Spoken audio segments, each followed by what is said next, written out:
jedan jedini Aleksandar Petrović. Bio sam onaj killer. Znači sam si sebe pozvao u reprezentaciju. Zadovoljan sam tom svojom karijerom kako je bila nakon te dvije teške bolesti. 84. godine uvedena je trica. Tada je nama procvalo, tako da... Šta je tebi najveći okidač za te neke konflikte koje si imao? Je li nepoštovanje? Mislim, ja to Dudi sam zamjerao dugo. Dražen je bio puno introvertniji od mene. On je bio puno zatvoreniji. Ovaj small ball, to smo mi igrali prije 30 godina. Jordan stavi 40, ali Dražen stavi 30. Tako je. Veliki pozdrav, nova epizoda X&O's Chat podcasta. Malo smo opet izašli iz studija, ali sa pravim razlogom. Velika čast i zadovoljstvo mi je da ugostim sjajnog igrača, sjajnog trenera i onda i pionira stručnog komentarisanja košarke na televiziji, jedan jedini Aleksandar Petrović. Evo, drago mi je da se vidimo jedine ponovo nakon ovih podcastova što smo imali za ABA ligu, ali evo, sad ćemo na drugoj razini pričati i iznimno mi je zadovoljstvo. Aco, u tvoje vrijeme u Šibeniku, je li košarka bila glavna igra? Kada sam ja počinjao, tad praktički košarka je bila u nekakvim mrvicama. A sad ću ti reći zašto.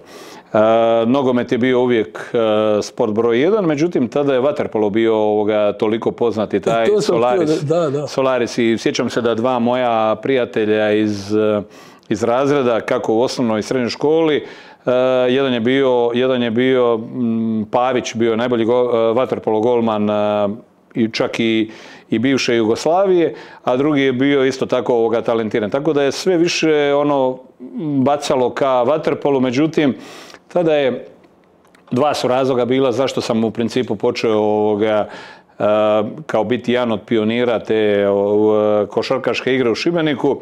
70. godine, kada sam ja imao 11 godina, tada je bilo svjetsko prvenstvo u Ljubljani. I mislim da masu klinaca poput mene je to svjetsko prvenstvo potaklo i bio sam prikovan za televizor, pratio sam sve što se dešava u Ljubljani i ta titula svjetskog prvaka u biti me onako zaintrigirala i tu sam počeo prvo i razmišljati o košarci, a tada sam, kako smo živjeli i igrali tu košarku, ono što sad više ne možemo vidjeti nigdje na prostorima bivše Jugoslavije ili vidjeti vrlo malo. Tada smo nevjerojatnim broj puta haklali ispred kuće, na ulici, imali smo improvizirane koševe i to su bile da li 1 na 1 ili 3 na 3, ali tu su počeli nekakvi oni legendarni haklovi. A s druge strane, sport je bio drugačije, odnosno košarka i nekakav skauting je bio drugačije koncipiran nego u ovo sadašnje vrijeme. Ja moram zahvaliti i Miroslavu Kotarcu, profesoru Miri Kotarcu, koji mi je bio profesor tjelesnog, fizičkog odgoja u osnovnoj školi Lepa Šarić u Šibeniku, jer on je bio taj prvi koji me upravo prstom veli ovaj mali, nešto bi od njega moglo biti. I tad su počela ta razredna takmičenja, uvijek sam bio u reprezentaciji škole i tu je u biti krenulo to moje prvo druženje sa košarkaškom igrom. Govorim sad već 12-13 godina. To si s 12 godina znači počeo? Ne, krenulo, da, 11 godina, 70. sam imao 11 godina i tu je krenula ta početna iskra. A nakon toga malo pomalo kroz osnovnu školu i imao sam nevjerojatnu sreću da nakon Mira Kotarca, koji mi je bio nastavnik u osnovnoj školi, sam naletio. Tada je bila klasična gimnazija u Šibeniku koja je bila veoma poznata po sjajnoj edukaciji. Međutim, imao sam sreću da sam tu naletio ponovno ovaj put na profesora Ivicu Slipčevića, koji je bio jedan od najboljih košarkaških sudaca bivše Jugoslavije, ali je vodio to i bio je konektiran i on mi je rekao: sine, moraš početi ozbiljno trenirati košarku, i on je bio taj koji me je uputio i tada sam počeo trenirati. Tada se zvao školsko sportsko društvo Partizan i tada je to, nakon toga je praktički krenulo za Šibenik. Bio sam sa 13, 14, 15 godina već tada iznimno talentiran. A reci mi, šta je onda optimalno za djecu? Jesi ti kasnio sa početkom treninga ili je to... Ne, ja osobno mislim da djecu treba pustiti da rade ove elementarne sportove, sve motoričke stvari, ali recimo atletika, čak i nekakav recimo da li je nekakav taekwondo, jiu-jitsu ili nešto ovako, da imaš nekakvu tu stabilnost. Osobno smatram da ne treba prerano, osim u tenisu. Tenis je priča za sebe, to su individualni projekti, svi znamo kako to funkcionira, to su individualni projekti familije koja praktički sve daje kako bi netko uspio, poput Gorana Ivaniševića ili nekog drugog, i to su individualni projekti. Sve ovo ostalo je bilo vezano na taj školski sport i tu smo se mi profilirali. Nije bilo onaj sistem da smo se razvijali kroz klubove. Ne, nego smo mi iz škole, prvo osnovno i srednje, onda smo dolazili, ko talentirani klinci, smo dolazili u kadetske programe kluba. Tada je to bio Šibenik i moram priznati, kako sam imao korake od 7 milja, tako sam u tim kadetskim danima, kad sam recimo imao 15-ak godina, to su bile legendarne utakmice u smislu, tada su bile te dalmatinske lige i to su bile legendarne trke ko će biti najbolji strelac, da li ja u Šibeniku, da li Petar Popović u Zadru ili godinu dana stariji Ivica Dukan koji je igrao za Dalvin iz Splita. Ali bilo je, ako je neko igrao dan ranije, ovaj je zabio 50, ovaj drugi dan mi se pojavio sa 60, ovaj tako dalje. Bilo je bitno ko će uzeti titulu najboljeg strelca. Koja je bila tvoja prva velika utakmica u tim mlađim kategorijama? Šta je bilo?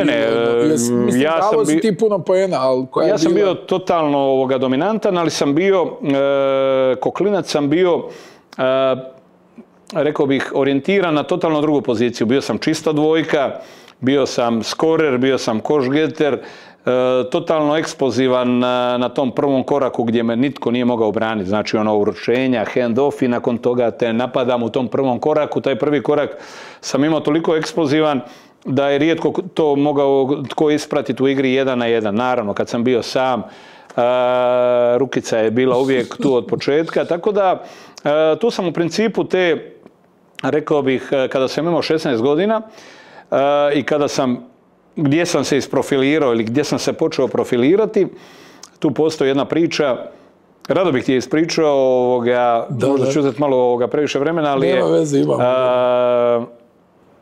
te 75. godine, naravno, mjesto je Šibenik, mi živimo na Baldekinu, nema tad nikakvih mobitela i tako dalje, da si ti u tom trenu obaviješten ko je, da li si član reprezentacije, da li si negdje pozvan i tako dalje. Uglavnom, tu negdje u 4. 5. mjesecu trebala je svaki dan izaći ta lista Košarkaškog saveza Jugoslavije kadetske reprezentacije, koja se spremala te 75. godine, je bilo prvenstvo Europe u Ateni. I naravno, ja svaki dan se probudim, negdje 6-7 ujutru, 300 metara do kioska, kupim sportske ili što li, gledam da li ima spisak, nema, ništa, vratim se doma. I 5. 6. dan izađe spisak reprezentacije. Na moje veliko razočarenje, mene nije bilo na tom širem spisku. Ne znam da li je sad bilo 16 ili 20 imena, ali tamo je pisalo pripreme počinju Bledu kraj Kranja, taj i taj dan, u tom i tom hotelu i tako dalje. Ja sam zapamtio, trener reprezentacije bio legendarni čovjek koji je radio sa tim mlađim kategorijama, Luka Stančić, trener iz Valjeva, koji je stalno radio sa tim mlađim selekcijama. Kako mene nije bilo na dan prije početka priprema, odnosno par dana prije, ja zamolim starce, a mi smo dolazili iz nekakve onako srednje radničke obitelji i tako dalje. Ja sam zamolio starce da mi kupe autobusnu kartu, noćna linija, Šibenik-Ljubljana, tamo sam se onda, putovao sam čitavu noć, Ljubljana, Brdo do Kranja, gdje su bile pripreme i negdje oko 7 sati ujutru sam se uprizorio u hotelu. Naravno, nitko nije znao, oni su imali okupili se večer prije, taj dan su se spuštali na doručak, to je bilo uniformirano, svi u isto vrijeme i spušta se Luka Stančić. I sad ja njemu ustanem se, ja kažem, dobro jutro treneru, ako ne znate tko sam da se predstavim, on kaže, ma znam tko si, ali dobro, ja kažem, ja imam jednu molbu. Ja vas molim 3 dana da mi dozvolite da prisustvujem pripremama reprezentacije. Ako nisam dovoljan dobar, zamolit ću vas da mi kupite kartu, jer nemam povratnu kartu, da mi kupite povratnu kartu za Šibenik, a ako budem dovoljno dobar, idem dalje. I sad, gledaj,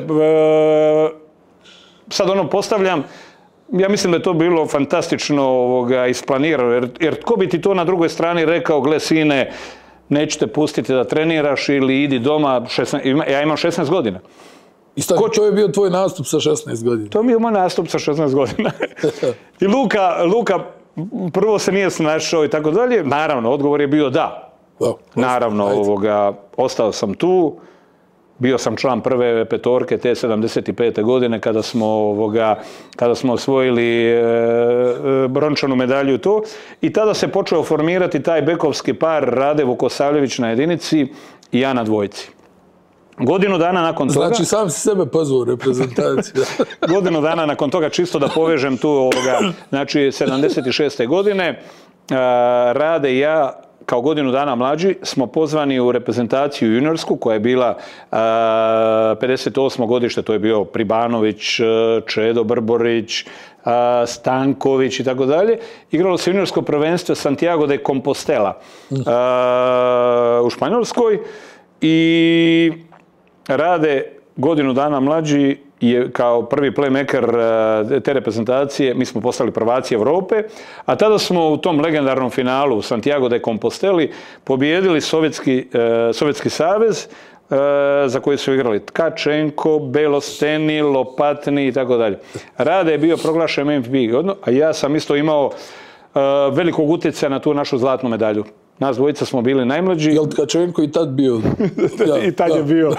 Čovjek se rodio sa 110 kila i 200 centimetara.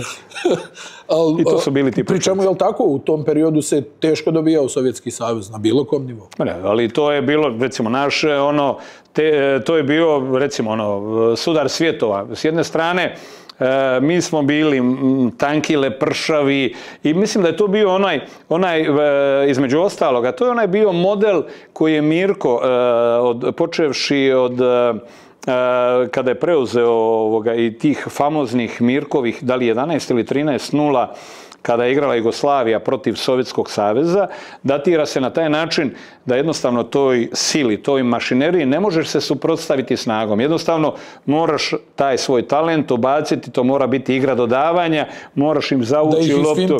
Da, moraš im zavući loptu iza leđa, jednostavno. I to je bio način na koji smo mi igrali te 76. godine i postali juniorski prvaci Evrope. Hidratacija koja pokreće, vitamin B6 za fokus, od sada i bez šećera. Jesi bio prirodni šuter ili si šut nadogradio, recimo, kroz taj period? Evo, neka prođe, sad prolazi, da bi ti odgovorio na to pitanje, preskočit ću sad nekakvih 10-ak godina i sad dolazimo, recimo, u periodu kada smo Dražen i ja po prvi put zajedno. To je 84. godina u Zagrebu i ono što je bilo, i Dražen u startu nije bio na kraju, znači te 93. godine kad je Dražen otišao, Dražen je bio nominiran kao jedan od ili najbolji šuter. Da.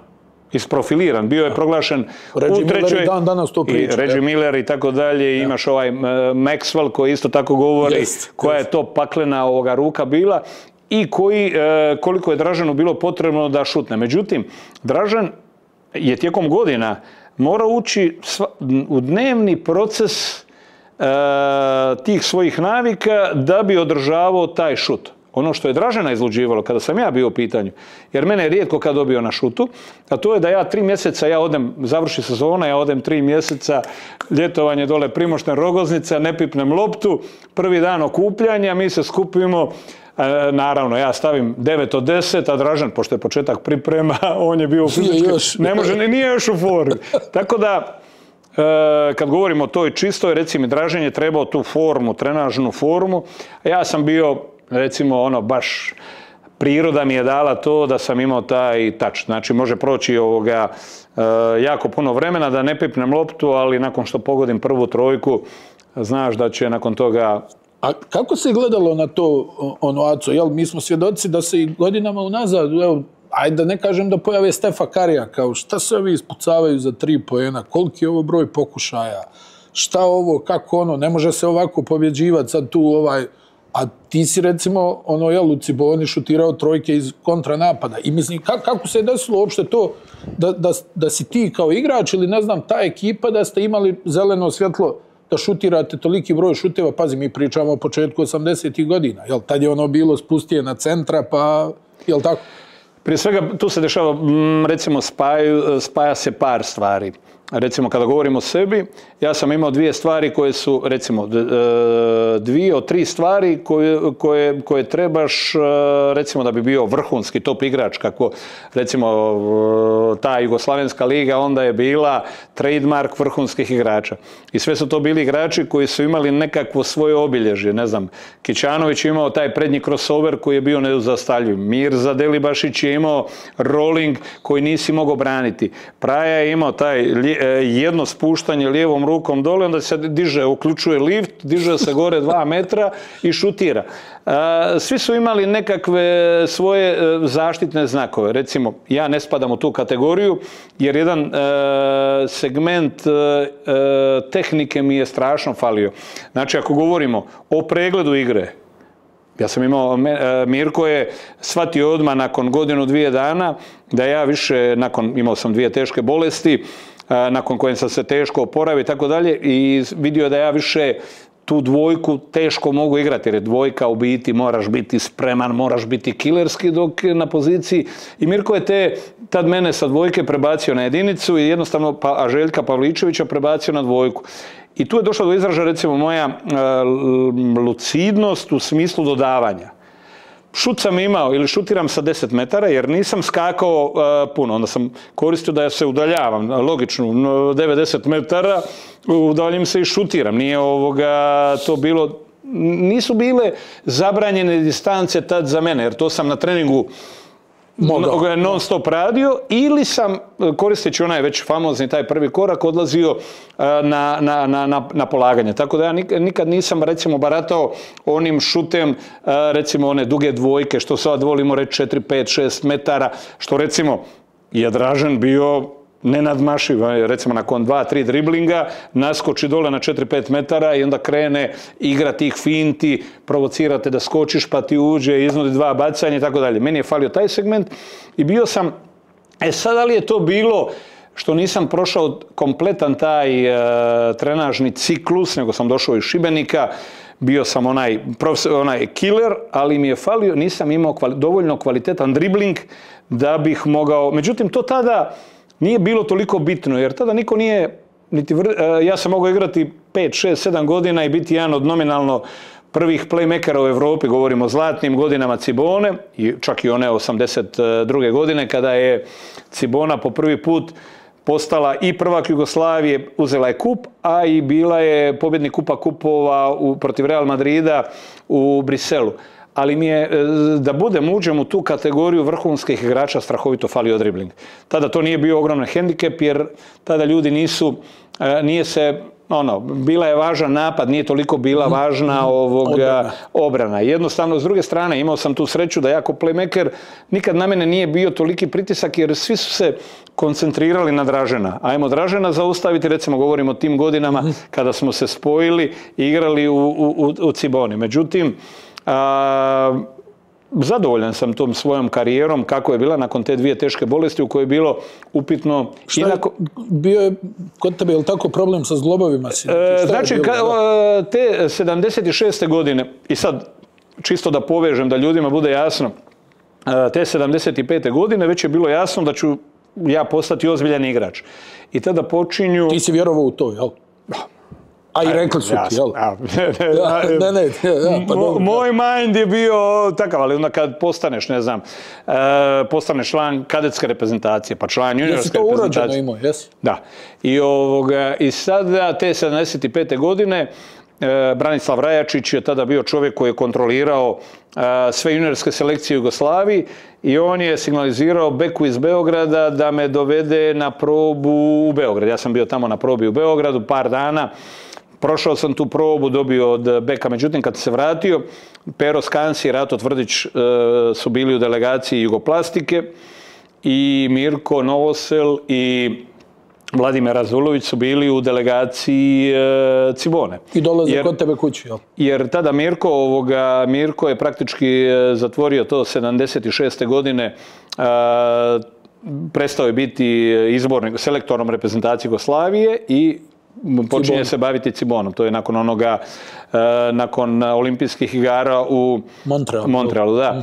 I sada on ulazi u taj proces i sada oni su svi bili, praktički svako govori što bi nudili i tako dalje. Međutim, ja sam vrlo jednostavno donio odluku kamo želim ići iz onoga što sam vidio, iz razloga što Jugoplastika i dalje je nastavila i sa Ratom Tvrdićem i tako dalje. Tu sam vidio u tim početnim godinama premalo prostora za igru. Beko mi je, nije mi, ne znam, u kontekstu, u konkurenciji kada te traži Jugoplastika, ne toliko Cibona. Cibona je bio projekt nazvan Dječji vrtić i taj projekt Dječji vrtić mi se u biti svidio jer na toj mojoj poziciji praktički se sve otvorilo. Nikola Plečaš je te godine iz Lokomotive, jer tada se i Cibona nazvala Cibonom, praktički znači iz Lokomotive je otišao u Kvarner i ta pozicija, na tim vanjskim pozicijama je bilo puno prostora koji sam ja mislio da mogu da popunim. I naravno, tada je Mirko bio vrhunski autoritet i ono što je Mirko rekao za mene je bila zakon i vrlo jednostavno sam se u principu odlučio za Cibonu. Jesu ti njegovi savjeti tu bili ključni? Koga si slušao najviše u životu? Pa u startu nije. Mama, tata, jel? Ne toliko. Mama i tata nisu bili toliko vezani. Oni su, priča se ponavlja, kako sa Draženom, kako sa mnom, tako i sa Draženom. Roditelji su htjeli jedno kulturno, civilizirano, kako jedno dijete, tako drugo, tako su ja sam bio upisan na njihov zahtjev u Šibensku narodnu glazbu, a Draženu su gurnuli gitaru u ruke, tako da smo trebali krenuli. Ne, Šibenska narodna glazba. Ja sam trebao svirat na sprovodima. To je Šibenska narodna glazba, gdje zarađuje pjevajući. I tu je u biti krenulo i par mjeseci nakon toga, čini mi se da je bila mama, upoznala je tog čovjeka koji je vodio tu Šibensku narodnu glazbe, a ja sam svaki dan nešto kao vježbao klarinet ovoga doma, tako da su roditelji bili uvjereni da ja to idem svakodnevno a to je bila jedna dobro naučena lekcija, ponavljaš malo varijacije na temu i sad mama ga sretne, profesora, i kaže: "I kako onaj moj?" Pa kaže: "Ja vašeg već 3 mjeseca nisam vidio."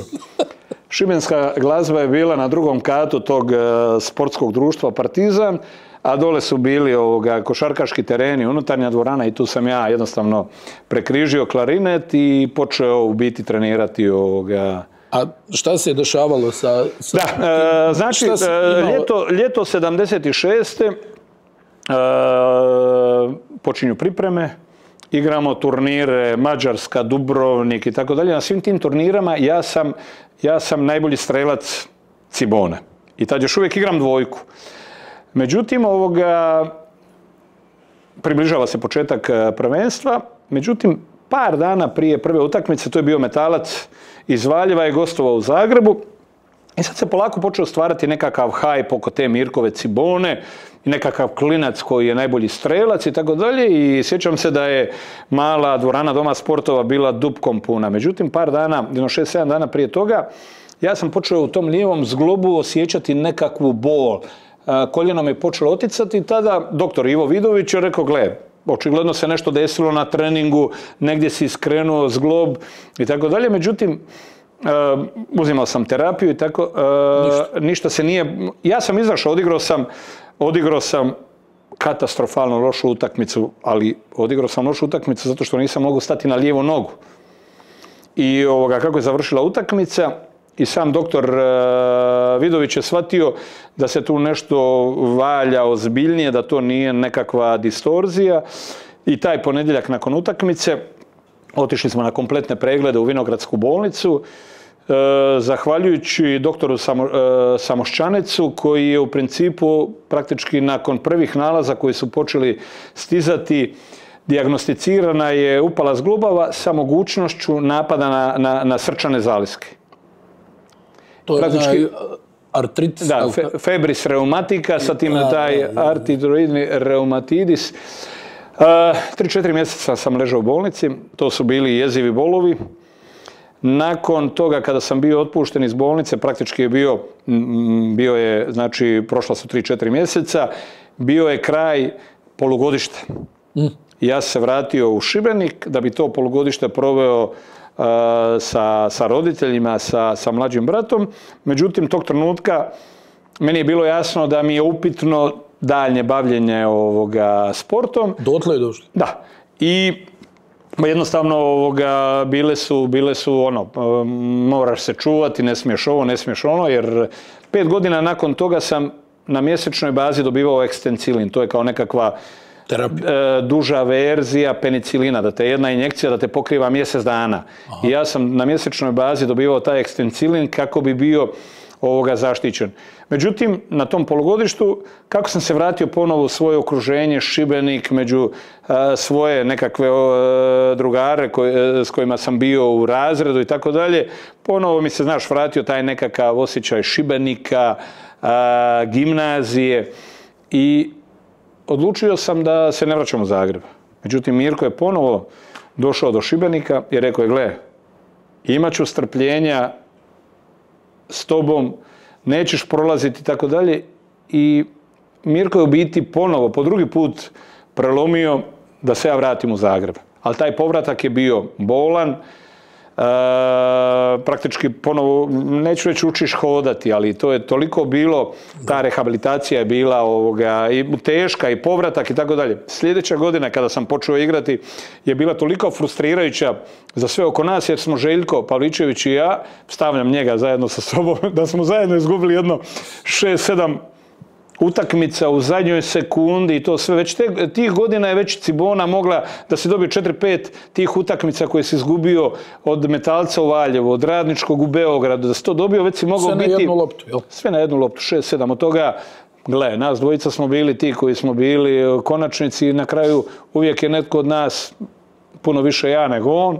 Šta, izgubiš loptu? Izgubiš loptu, promašiš šut i tako dalje i sad tu kreće. Međutim, Mirko jednostavno nije dao na mene i polako je to sve kretalo i onda... A je li tebe to lomilo, recimo, to promašiš, izgubiš utakmicu? Ne, ja sam bio, tad me to nije me lomilo, nije. Međutim, druga bolest koju sam doživio na pripremama juniorske reprezentacije godinu dana kasnije, sad se radi doduše o manjem periodu, ali ponovo je bila jedna bolest koja me ponovo, znaš, bum, taman se počneš vraćati, skrešeti.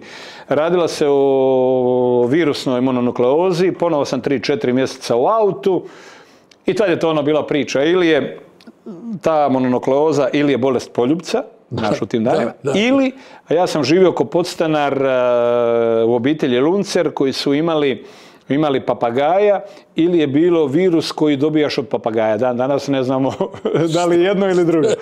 Tako da, ali i to me dotuklo, međutim, Mirko nije odustajao. U tom periodu je napravio tu jednostavnu rošadu. Sljedeće godine je došao i rekao, Damir Pavličević sa jedinice ide na dvojku, Aco sa dvojke ide na jedinicu.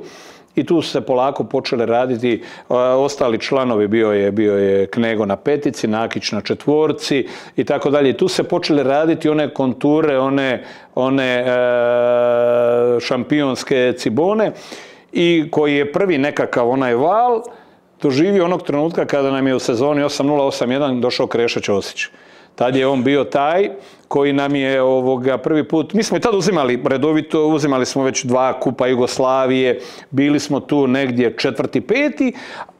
U prvenstvu koje je bilo, da ne pričam ja kako je to prvenstvo bilo, znači tad nije bilo govora o tome kako ćeš proći igrajući protiv najjačih momčadi, da li Zvezda, Partizan, da li Bosna, Sarajevo, da li Jugoplastika, Split, Zadar, Olimpija, nego ti je bilo pitanje kako ćeš proći na onim malim terenima. Ako uspiješ proći, znači Rabotnički, Valjevo, tada je bio Radnički je bio tad, Radnički FOB je bio taj koji si morao proći.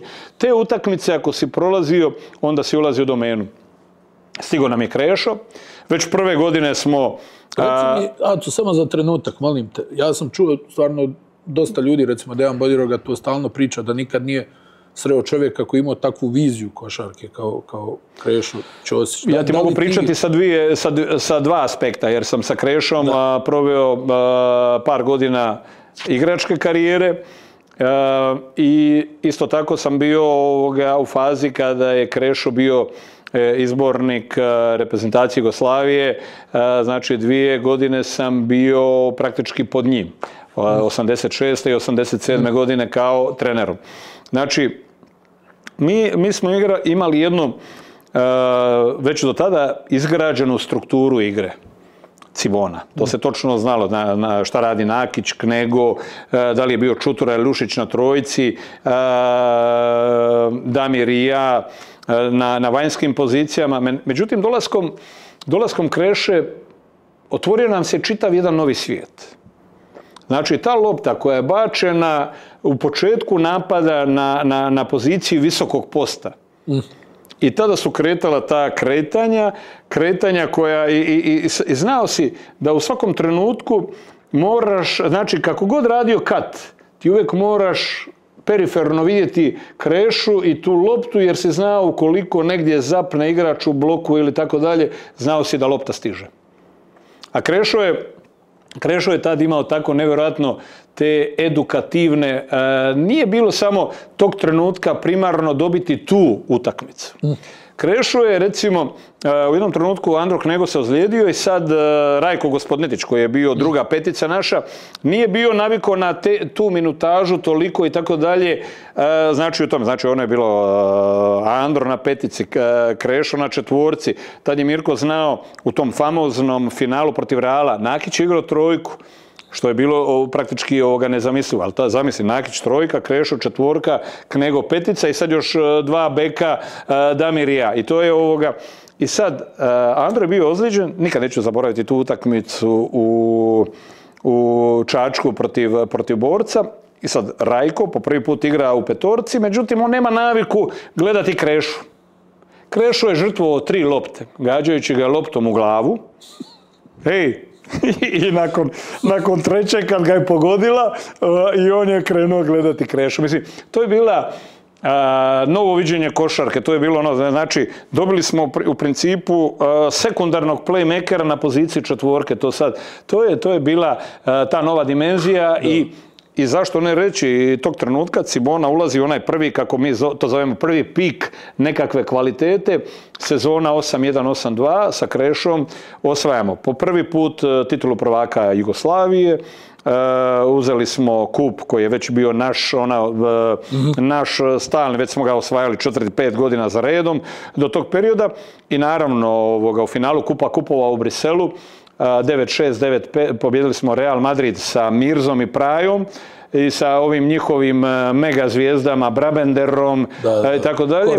U produžetku smo pobjedili, u produžetak smo ušli mojim košem u zadnjoj sekundi, a u produžetku smo dobili 96-95. Tako da je to bila prva trostruka kruna Cibone. Znači, Mirko je bilo potrebno 6 godina da izgradi jedan, rekao bih, sjajan klub koji će potom, pošto je Krešo već bio u onim godinama na zalasku, tada se čekao praktički ovo... Šta razmišljam sad, da u današnje vrijeme Mirka bi poslije 2 godine razapeli na internetu. Znaš, odmah bi bilo. Nema rezultata, gdje su igrači, šta je ovo? Tad su i pravila bila drugačija i vremena su bila drugačija. Kad kažem pravila su bila, znači ti prije 28 godine nisi mogao vani. Znači, ti si bio vezan, nisi ti mogao sad razmišljati o nekakvom... Ali čini mi se zdravija vizija sporta bila. Ne, apsolutno druga. Tad, da li netko može shvatiti...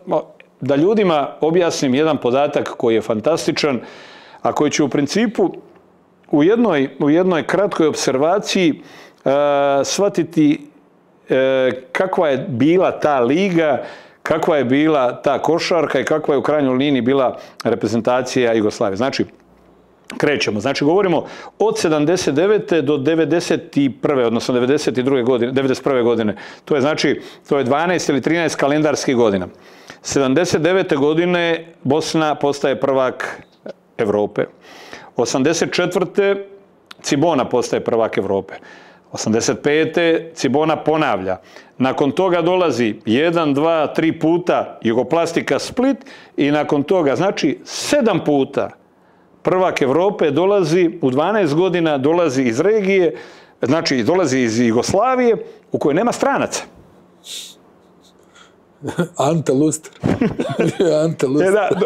On je ono, ali nema stranaca. Znači mi govorimo, znači zadnja je bila nakon što je otišao, čini mi se da je Jugoplastici otišao Rađa i da je zato došao taj Avi Luster, kako su ga zvali, Avi Lester, kako su ga zvali, ali 7 od 12 godina su prvaci iz bivše Jugoslavije. Znači Bosna i Partizan na kraju, između vi sa Cibonom, Jugoplastika 3 puta, a svi ovi timovi su i ulagali ogromna sredstva i dovedili najbolje moguće strance i tako da, i velim, da se vratimo na to drugačije. Mirko je, znači, krenuo taj dječji vrtić, kod dan danas se sjećam, znači, praktički ostavio svega par igrača, ostavio je Auberšek, Ljubojević, Gospodnetić, sve ostalo je dolazilo novo i to je bilo ko na prometno, ko tada na autobuskoj stanici u smislu.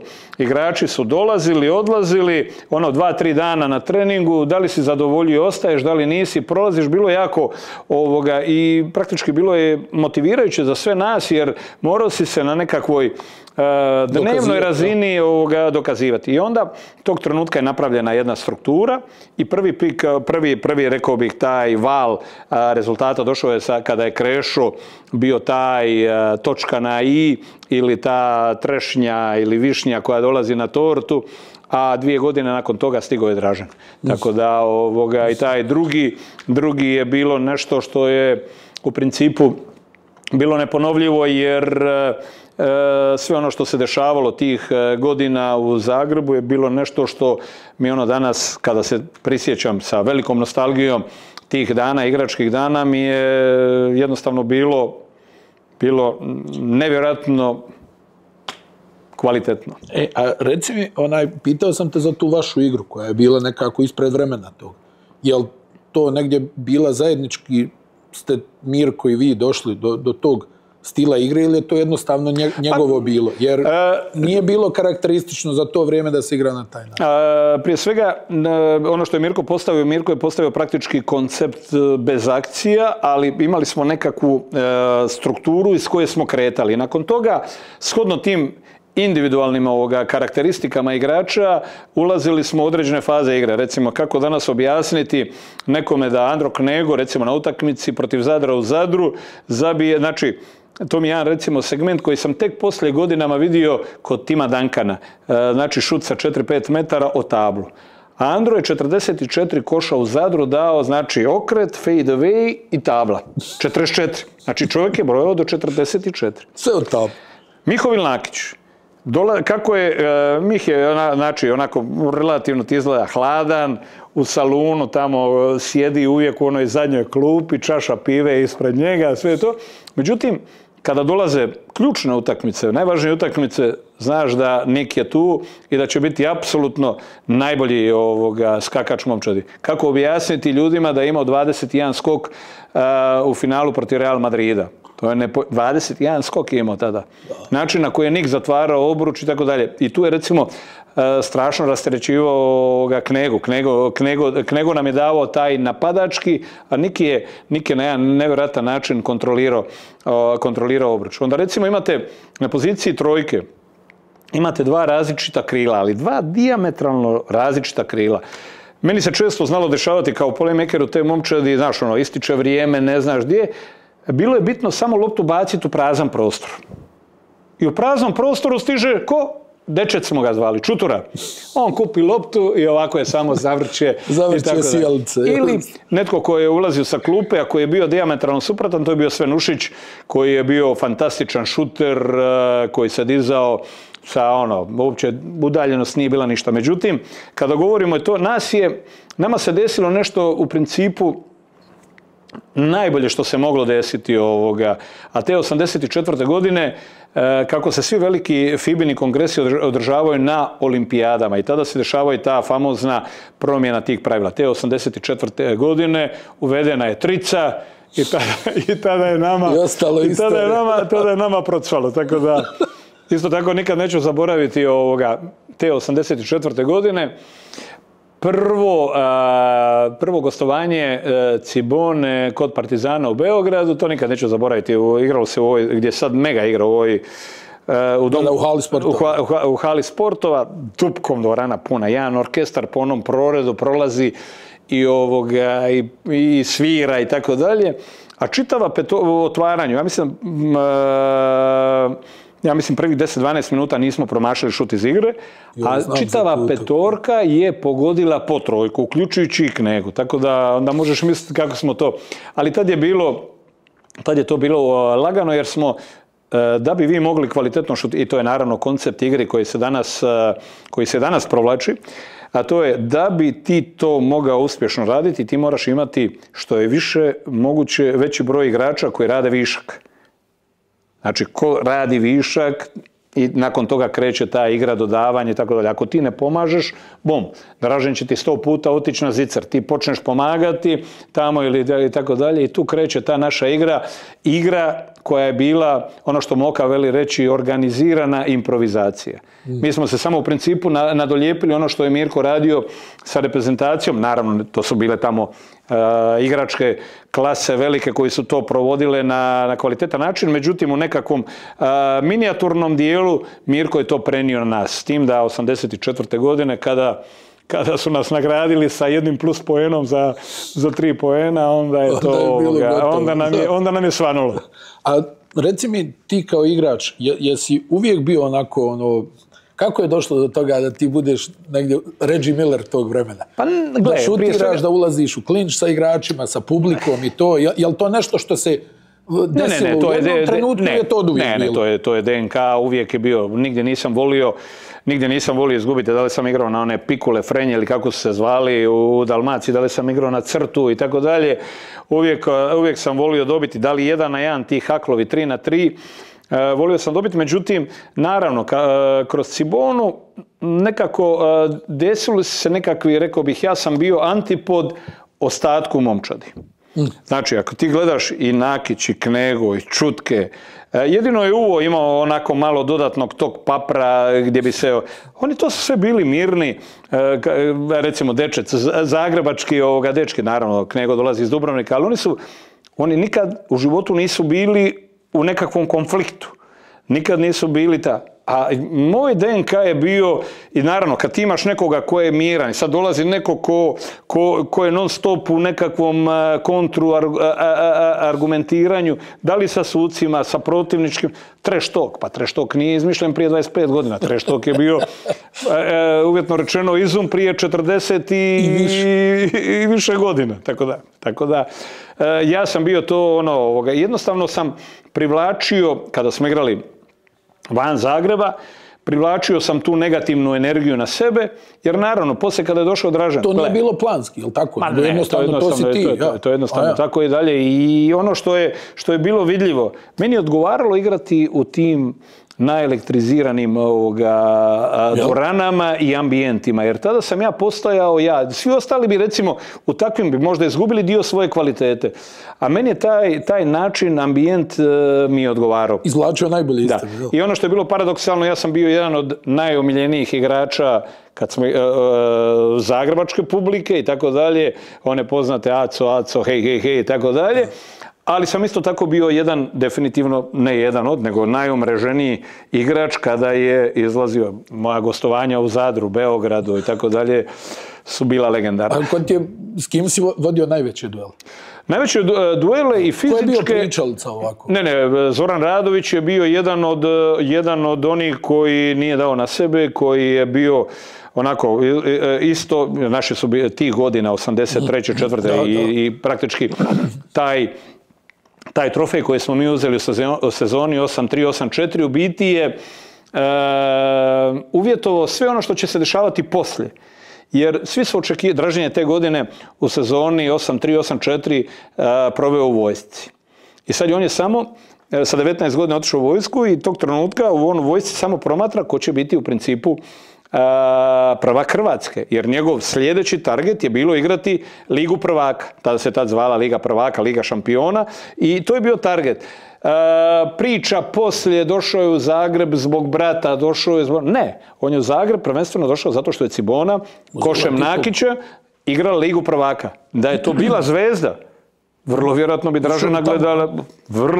Dražena gledali u Zvezdi. Prema tome... A je li Partizan se tu negdje šunio? Pa Partizan je logično, s obzirom da je Partizan te godine, Dražen te godine bio u vojsci, znamo ko je kontrolirao vojsku i tako dalje. I onog trenutka kada je Dražen prebačen iz Pule u Beograd, prebačen je i onda je tamo u tom hotelu Palace imao srnećih leđa, koliko hoćeš sa šlagom, bio je smješten tamo, bio je sve i Partizan je bio, čini mi se, uvjerenja da će Dražen odabrati Partizan, međutim... Znači Nik je u stvari najzaslužniji što je Dražen došao... Da, apsolutno.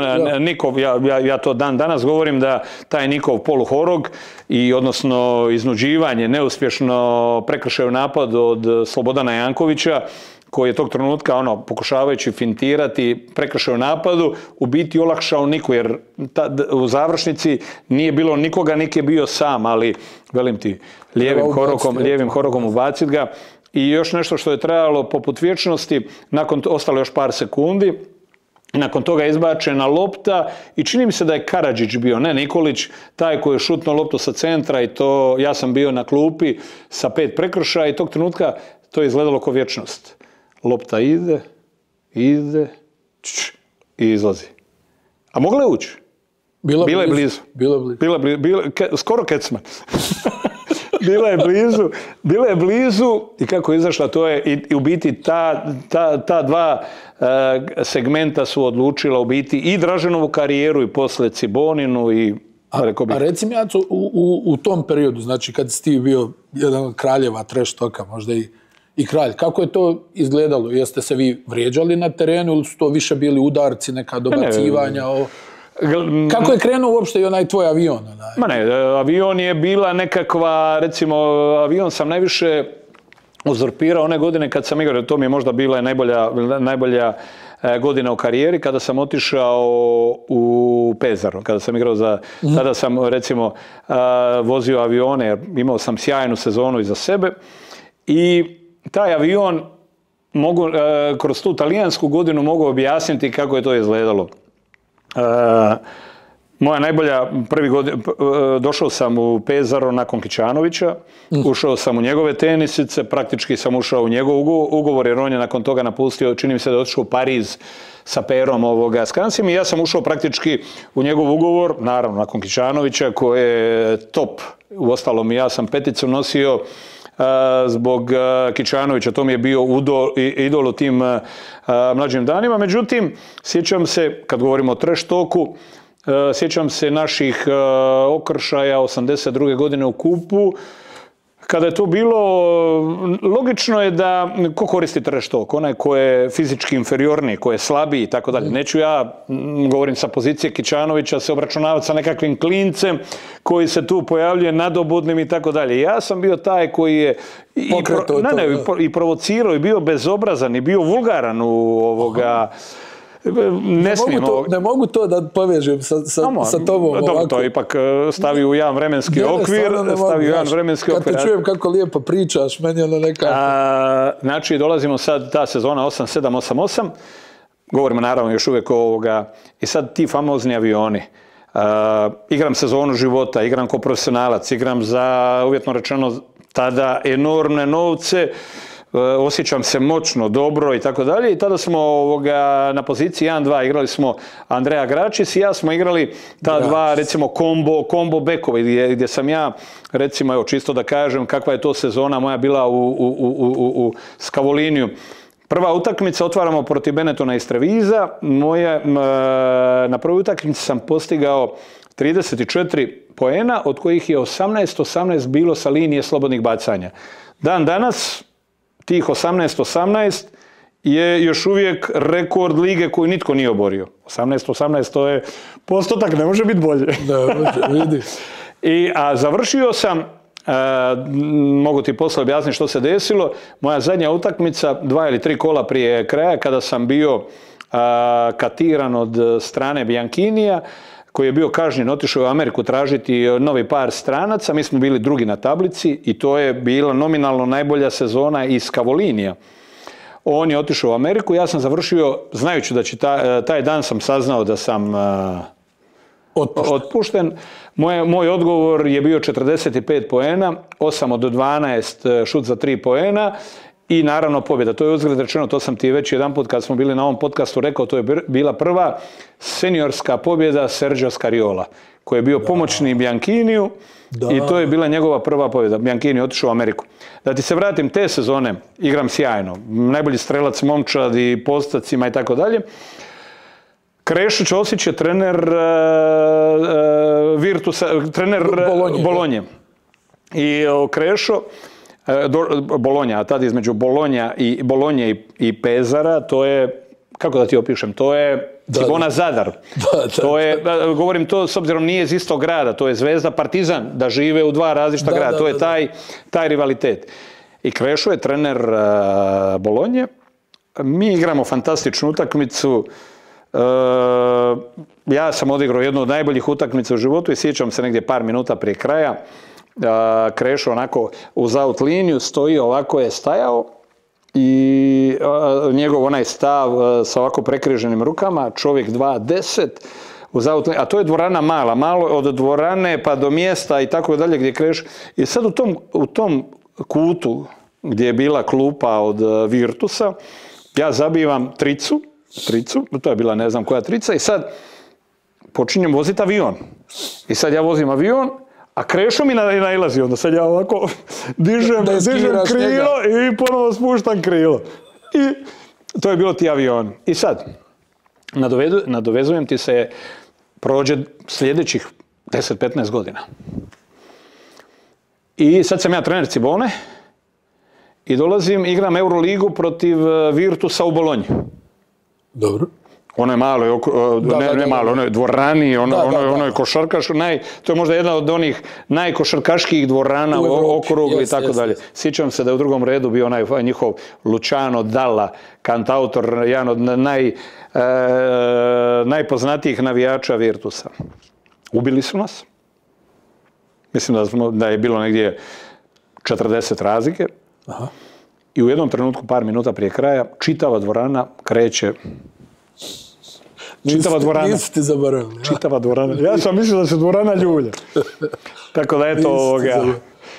To je bio jedan od... Ma nema, mislim, ja sam imao tih i... A jesi volio i da udariš na terenu, no jak faul da napraviš? Ne toliko, ne toliko, jer imao sam dovoljno košarkaških resursa da te igrački kaznim. Jer recimo, nemoj misliti da sam ja opraštao i tako dalje. Bila je te godine, znači kada je Dražen po prvi put u Šibeniku, to znači govorimo o sezoni kada je Šibenka bila prvak Europe pa da ju je za zelenim stolom oduzeto i dodijeljeno Bosni. Te godine mi dolazimo prvo kolo, Cibona kao prvak dolazi u Šibenik. A to je već ispričana priča, međutim, ja ću se nadovezati, to je ono kad ja dolazim, a Dražen tada postaje već ozbiljan igrač u Šibenci, igra ozbiljne minute, najbolji, recimo da li je jedan od najboljih igrača. I sad, logično, prije treninga ili poslije treninga, sad se više ne sjećam, na Baldekinu, pošto je naš stan udaljen 200 metara od dvorane na Baldekinu, ja idem doma i tad je ono bilo, kad je Dražen napisao Purgerima ili Zagrebčanima sutra nema bodova, ne računajte na bodove i tako dalje. Sad ja ulazim unutra, pozdravljam starce, njega samo pređem pogledom i Dražen na toj utakmici, ono što nas je dodatno, Šibenka nas je dobila. Ali ono što je mene povrijedilo i što je bio razlog da dobra 2-3 mjeseca s Draženom nisam razgovarao, Dražen je meni 2 puta gurnuo loptu kroz noge. I to je bilo ono ponižavanje do krajnjih granica. Stari brat i tako dalje, majka mu je govorila da se ispriča, on je meni slao pisma, isprike i tako dalje. Međutim, ti ništa? Ne, arhiviraš i tako dalje. I sad, tu sliku nikad neću zaboraviti jer ostala mi memorirana s obzirom na sve ono što se dešavalo i tako dalje, pa ti ostanu sve te, znaš, isječci života memorizirani vječno, to nikad ne mogu zaboraviti. Desio se uzvrat u Zagrebu, ali ne samo da sam ja bio napaljen do bola na Šibenku, nego i ostali suigrači i tako dalje. I to je bio em fizički, em rezultatski masakr Šibenke. U jednom trenutku, ne znam, bio nekakav kontakt između mene i Dražena, Dražen pada na pod, a ja sa obje noge iznad glave, jedno 15 sekundi stepuješ. A on, dijete, tad je imao, znači, nije imao 19 godina, nikad neću zaboraviti te oči, onako preplašeno gledaš šta ovaj luđak gore radi i tako dalje. Gle, to je jednostavno bila su takva vremena, jednostavno kad brat na brata ide, recimo isto tako Krešo Ćosić nas sprema za svjetsko prvenstvo u Španjolskoj. I Krešo je imao princip da odmah u startu je odredio, mi smo se pripremali po Sloveniji i onda je odredio bijela momčad, plava momčad i Dražen i ja kao predestinirani, recimo startni play, startna dvojka. Mi nikad nismo igrali zajedno u tom pripremnom periodu, nego smo igrali jedan protiv drugoga. I obavezno smo morali čuvati jedan drugoga. To je Krešo namjerno radio, jel? To je bilo a tu su bile, tu mogu reći da je bilo udaraca. Tu je bilo udaraca između nas dvoje, bilo udaraca onako podmoklih u bloku i tako dalje. Ali Krešo je to onako čisto da bi dobio nekakav dodatni adrenalin i tom kontekstu. Da se pojača trening, jel? Tako da, to je bilo. Da bi na kraju onda te 86. godine u principu dijelili to mjesto na parketu, ja kao prvi playmaker, Dražen kao prva dvojka, ali da, iz tih priprema ide ona utakmica koju isto tako nikad ne možemo zaboraviti, to je onih 45 sekundi, 9 koševa prednosti protiv... Jesu dvije od tablu bile, jesu? Dvije od tablu, ali smo primili tricu i na kraju da je današnje vrijeme pa da sudac može se vratiti, pogledati.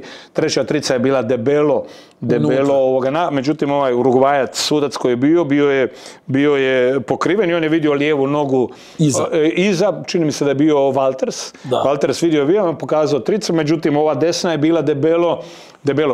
Jesu nam dvije od tablu dali, jesu? Sabonis je dao još jedan. Ja, od tablu. Da. I ušli smo u produžetak i u produžetku izgubili jedan razlike. Ali vraćajući se na Krešu, ali obilježete takvi porazi. Svih mi u životu imamo, neko ko se bavi 35 godina i trenerskim poslom, svi mi imamo takve poraze koji te negativno obilježuju. Međutim, ono što je Krešo dao je nemjerljivo, jer je Krešo kroz te 2 godine uveo čitavu, znači od Tonija, Divca, Kukija, Đorđevića, sve ih je u te 2 godine, sve ih je ubacio, ajmo. I recimo i tih 45 sekundi, recimo Divac je bio na terenu, izgubio nesmotrenu jednu od tih lopti i tako dalje. Ali je Divac bio tu, naravno, izgubio si tu utakmicu, mogućnost ulaska u finale, ali kad gledaš dugoročnije, otvorio taj prostor tim klincima i poslije ono što mogu reći, jer je Duda Ivković bio taj koji je bio Krešin pomoćnik. Onog trenutka kada je Krešo otišao, tog trenutka je došao Duda Ivković i došao je u biti na tu, napravio te nekakve preinake, izbacio mene iz reprezentacije, ubacio Zdovca na poziciju jedinice i praktički time zaokružio nešto što je bilo fantastično. Jer recimo, ja kad radim retrospektivu svih tih, ono što je reprezentacija Jugoslavije igrala 89. baš ovdje u Zagrebu, prvenstvo Europe, ono nikad nije igrao. Znači, ono stvarno djeluje, znaš kako meni djeluje, ja mislim dobro šta tebi da pričam, a meni ono djeluje kao da se ovi nas toliko boje, ovi ostali da se sklanjaju s terena, a mislim nije tako, ali stvarno tako djeluje. Ali ono što je bilo fantastično, ja sam bio tamo u prvom redu, gledao sam to. Jel te zabolilo to što nisi bio? Pa ne, mislim ja to Dudi sam zamjerao dugo, dok nisam postao trener. Onda kad sam postao trener i kada sam morao donositi teške odluke, tog trenutka sam shvatio da je u biti, mislim, ja mogu sad govoriti da od 82., 84., 86., 87. sam ja bio član reprezentacije Jugoslavije koja je na sva 4 ta velika takmičenja uzimala medalje. Ja sam bio, kad govorimo o klubskim okvirima, neki su me proglašavali najboljim playmakerom u Europi u tom periodu. Nije uopće, znači, ja sam bio taj igrač. Međutim, onog trenutka kada je Duda Ivković dolazio, ja sam to saznao, njegov prvi način i ono što mu se Mirko, kao član nekakvog stručnog stožera, strašno opirao, on je rekao, ne želim računati na Acu, želim dovesti iz Dovca. I u principu, meni je to bilo bolno, jer ja tog trenutka, znači ja imam 27 godina kad igram zadnji put za reprezentaciju Jugoslavije. 28. Ja sam mislio da si stariji bio. Ne, 28. I tog trenutka Duda kaže, ne, on vani, ulazi iz Dovca. Međutim, Zdovc je profil igrača koji je najbolje se mečirao sa Draženom.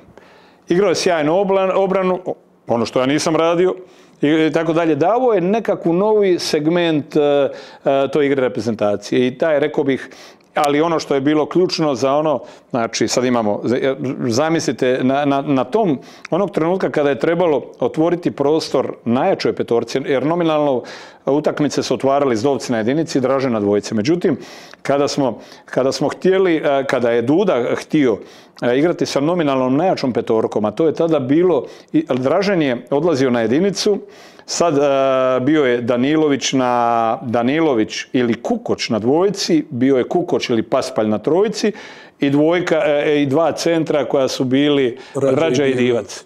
Znači, znači protivnici su te se bojali. Svaki skok je bio na drugoj, je bilo ili polaganje ili kucanje, čak nije niti bilo potrebno šutirati trojke u tim, jer jednostavno si dolazio na obruč. Međutim, jedna utakmica je bila problematična.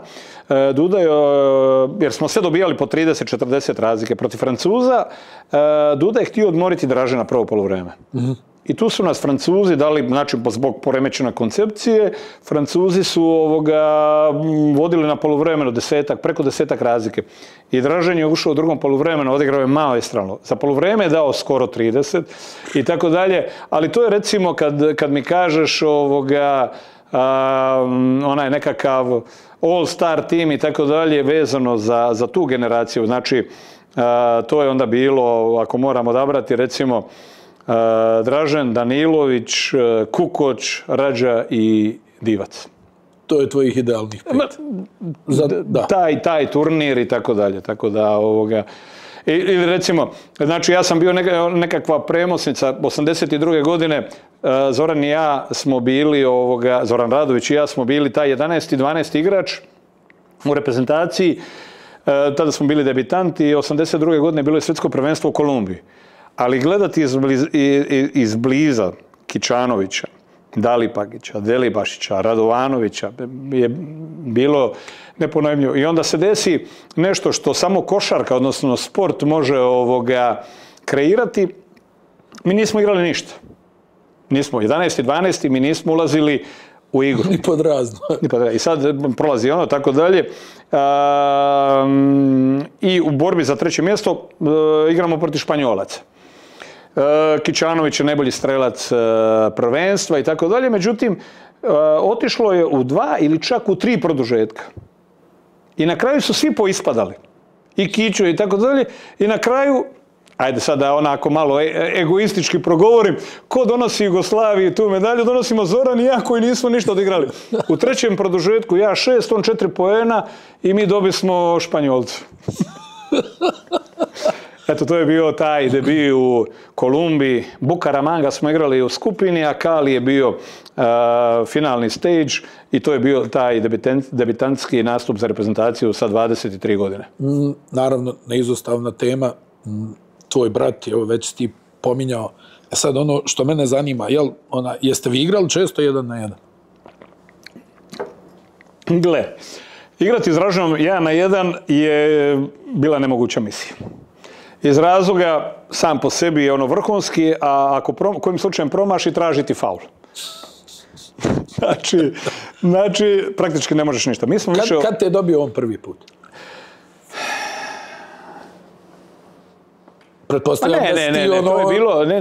Sve se to dešavalo, znači, mi smo prve ozbiljne haklove igrali, znači, onih godina, to je bilo 82. 3. To se dešavalo prvi ozbiljni haklovi su između nas bili na ulici kada smo haklali basket dole u Šibeniku.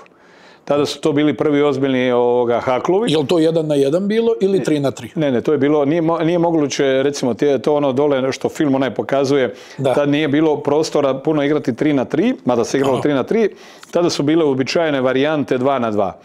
Ali, recimo, onako, 1-1, praktično to je bilo, kada je kulminiralo, to je ono kada je Dražen došao u Zagreb. Ono što smo puno više prakticirali, i to su bili šuterske serije koje smo šutirali kako u Krudu Ciboni, tako i u reprezentaciji. I tu si ti pobjeđivao? Uglavnom. I je li se ljutio? Ne, jednostavno njemu je bilo, to mu je bilo nepojmljivo. Kako netko može, znači, ne trenira, tako dalje, neko može doći i šutirati tako dobro. Jednostavno to je bilo Bogom dano, ali velim, rekao si da otvaramo priču o Draženu. Ta priča jednostavno, nitko nikada, možemo sporiti da li možemo razgovarati o tome, Dražen je obilježio čitavu jednu epohu košarkašku i tako dalje. Ali jednu stvar nikada nije postojao veći radnik od Dražena.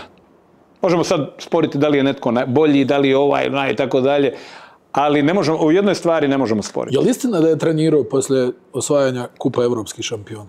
Znam da je negdje Neven Bertičević pisao, kaže, izvadio loptu iz gepeka i otišao da šuta. Ono što je bilo još radikalnije i nama teže za shvatiti, znači, ja sam te godine bio u vojsci i te godine se desio taj jedan od najtežih sportskih poraza, pa rekao bih i grada Zagreba, to je kad je Zadar u trećoj utakmici 112-111 ili 111-110 pobjedio. Vlada Đurović dan danas o tome priča. Da, pa dobro, logično. To je bio u trenutku kada je Cibona bila u vrhuncu prvake Evrope,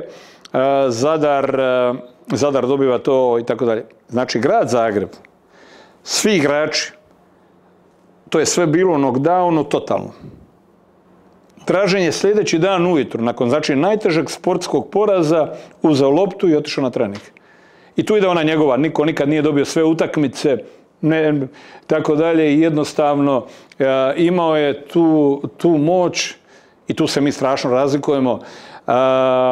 Ni kao igrač, ni kao trener poraze nisam mogao podnijeti, recimo da odspavaš pa si sutra novi, jednostavno ostajao ti je trag. Dražen je jednostavno to, ujutro se probudio, noć je bila neprospavana, izanalizirao je sve, ali ujutro je novi dan, otvara se nova i kreće se dalje. Još jače, još bolje. I ono što je kod njega bilo fantastično, ekstremno je bio samokritičan. Znači, što je nevjerovatno. Da, jer ti obično lakše uđeš u nekakvu fazu da se uljuljkaš i kažeš joj, najbolji sam, dobio sam, ne znam, tu nagradu, uzeo sam ovo, ne. Jednostavno, tog trenutka, po završetku sezone, pogleda se, izanalizira i kaže, gle, sad moram raditi na tim stvarima. I jednostavno ti njegovi improvizirani pod teretom trčanja, pa na rukama imao utege i tako dalje. Je li to sam smišljao? Ne, imao je to, a međutim u prvoj fazi profesor Milanović mu je asistirao, davao mu je te uputnice, međutim Dražen je sve te nove vježbe isprobavao na sebi. Nije bilo nekakvih pokusnih kunića od prije, nego je Dražen je to sve probavao na sebi. Nažalost, i tu ide jedna ona priča, majka, kad ja pričam o tome i kad, recimo, konstatiram i određene stvari koje, nažalost, su bile pogreške, mama se ljuti, ali, Bože moj, zato što pričam, jer u percepciji mame Dražen je nepogrešan, nije nikad mogao napraviti. Međutim, što se desilo? Znači, Dražen dominira, osvaja 4 od 5 trofeja u Španjolskoj i u toj 5. utakmici taj španjolski sudac Neiro je izbacio kompletnu petorku Real Madrida i Barcelona je u toj 5. utakmici u biti Real nije uzeo i tu i 5. titulu od 5 mogućih. I tog trenutka Dražen je već u principu znao da se sprema za Portland. On je već kovao to sa svojim agentom, sa Warrenom, je kovao tu priču i sad je tu bio jedna priprema za nešto što je slijedi. Dražen iz tog perioda, to je bilo izlasci iz blokova, lopta dolazi u tajmingu, to je bilo u sekundi ovoga šutiranje, ali u onom tu evropsku sezonu još je bio i toliko jak na lopti. Međutim, on je već vidio što i kako u NBA. I tu je napravio pogrešku, jer u tih nekakvim ljetnom periodu, nekakvih 45 dana, ciljano je dobio 5-6 kilograma.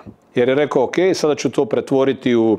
Da bude jači u kontaktu. Da budem, jer veli, treba se tamo sa svim tim NBA igračima boriti. Znao je kamo ima, znao je da mu je protivnik Clyde Drexler i tako dalje. I znao, ali nije imao nikakva iskustva. Tad nije bilo ničega, nije bilo skautinga, nije bilo nečega. Ti si jednostavno... I on je te prve godine nabacio tih 5-6 kilograma, misleći da će, međutim, izgubio je tu brzinu korištenja blokova, izlaska iz blokova i samim tim ulaska u šut. Jednostavno, i njegov peh te godine bio to na stranu, ali te godine, to smo sve elaborirali ove godine kad smo Marko i ja, sin, bili u Portlandu i kada smo se susreli sa svim tim igračima koji su došli i naravno sa Rick Adelmanom. Rick je meni tog trenutka rekao, gle, da, nisam imao strpljenja, nisam imao iskustva, ali tako dalje, ali ja sam po prvi put trener u NBA-u. I logično da ja ako prvi, ja ga kao trener razumijem. Da vjerujem ovima, ja. Logično da za mene Terry Porter i Clyde Drexler su nedodirljivi.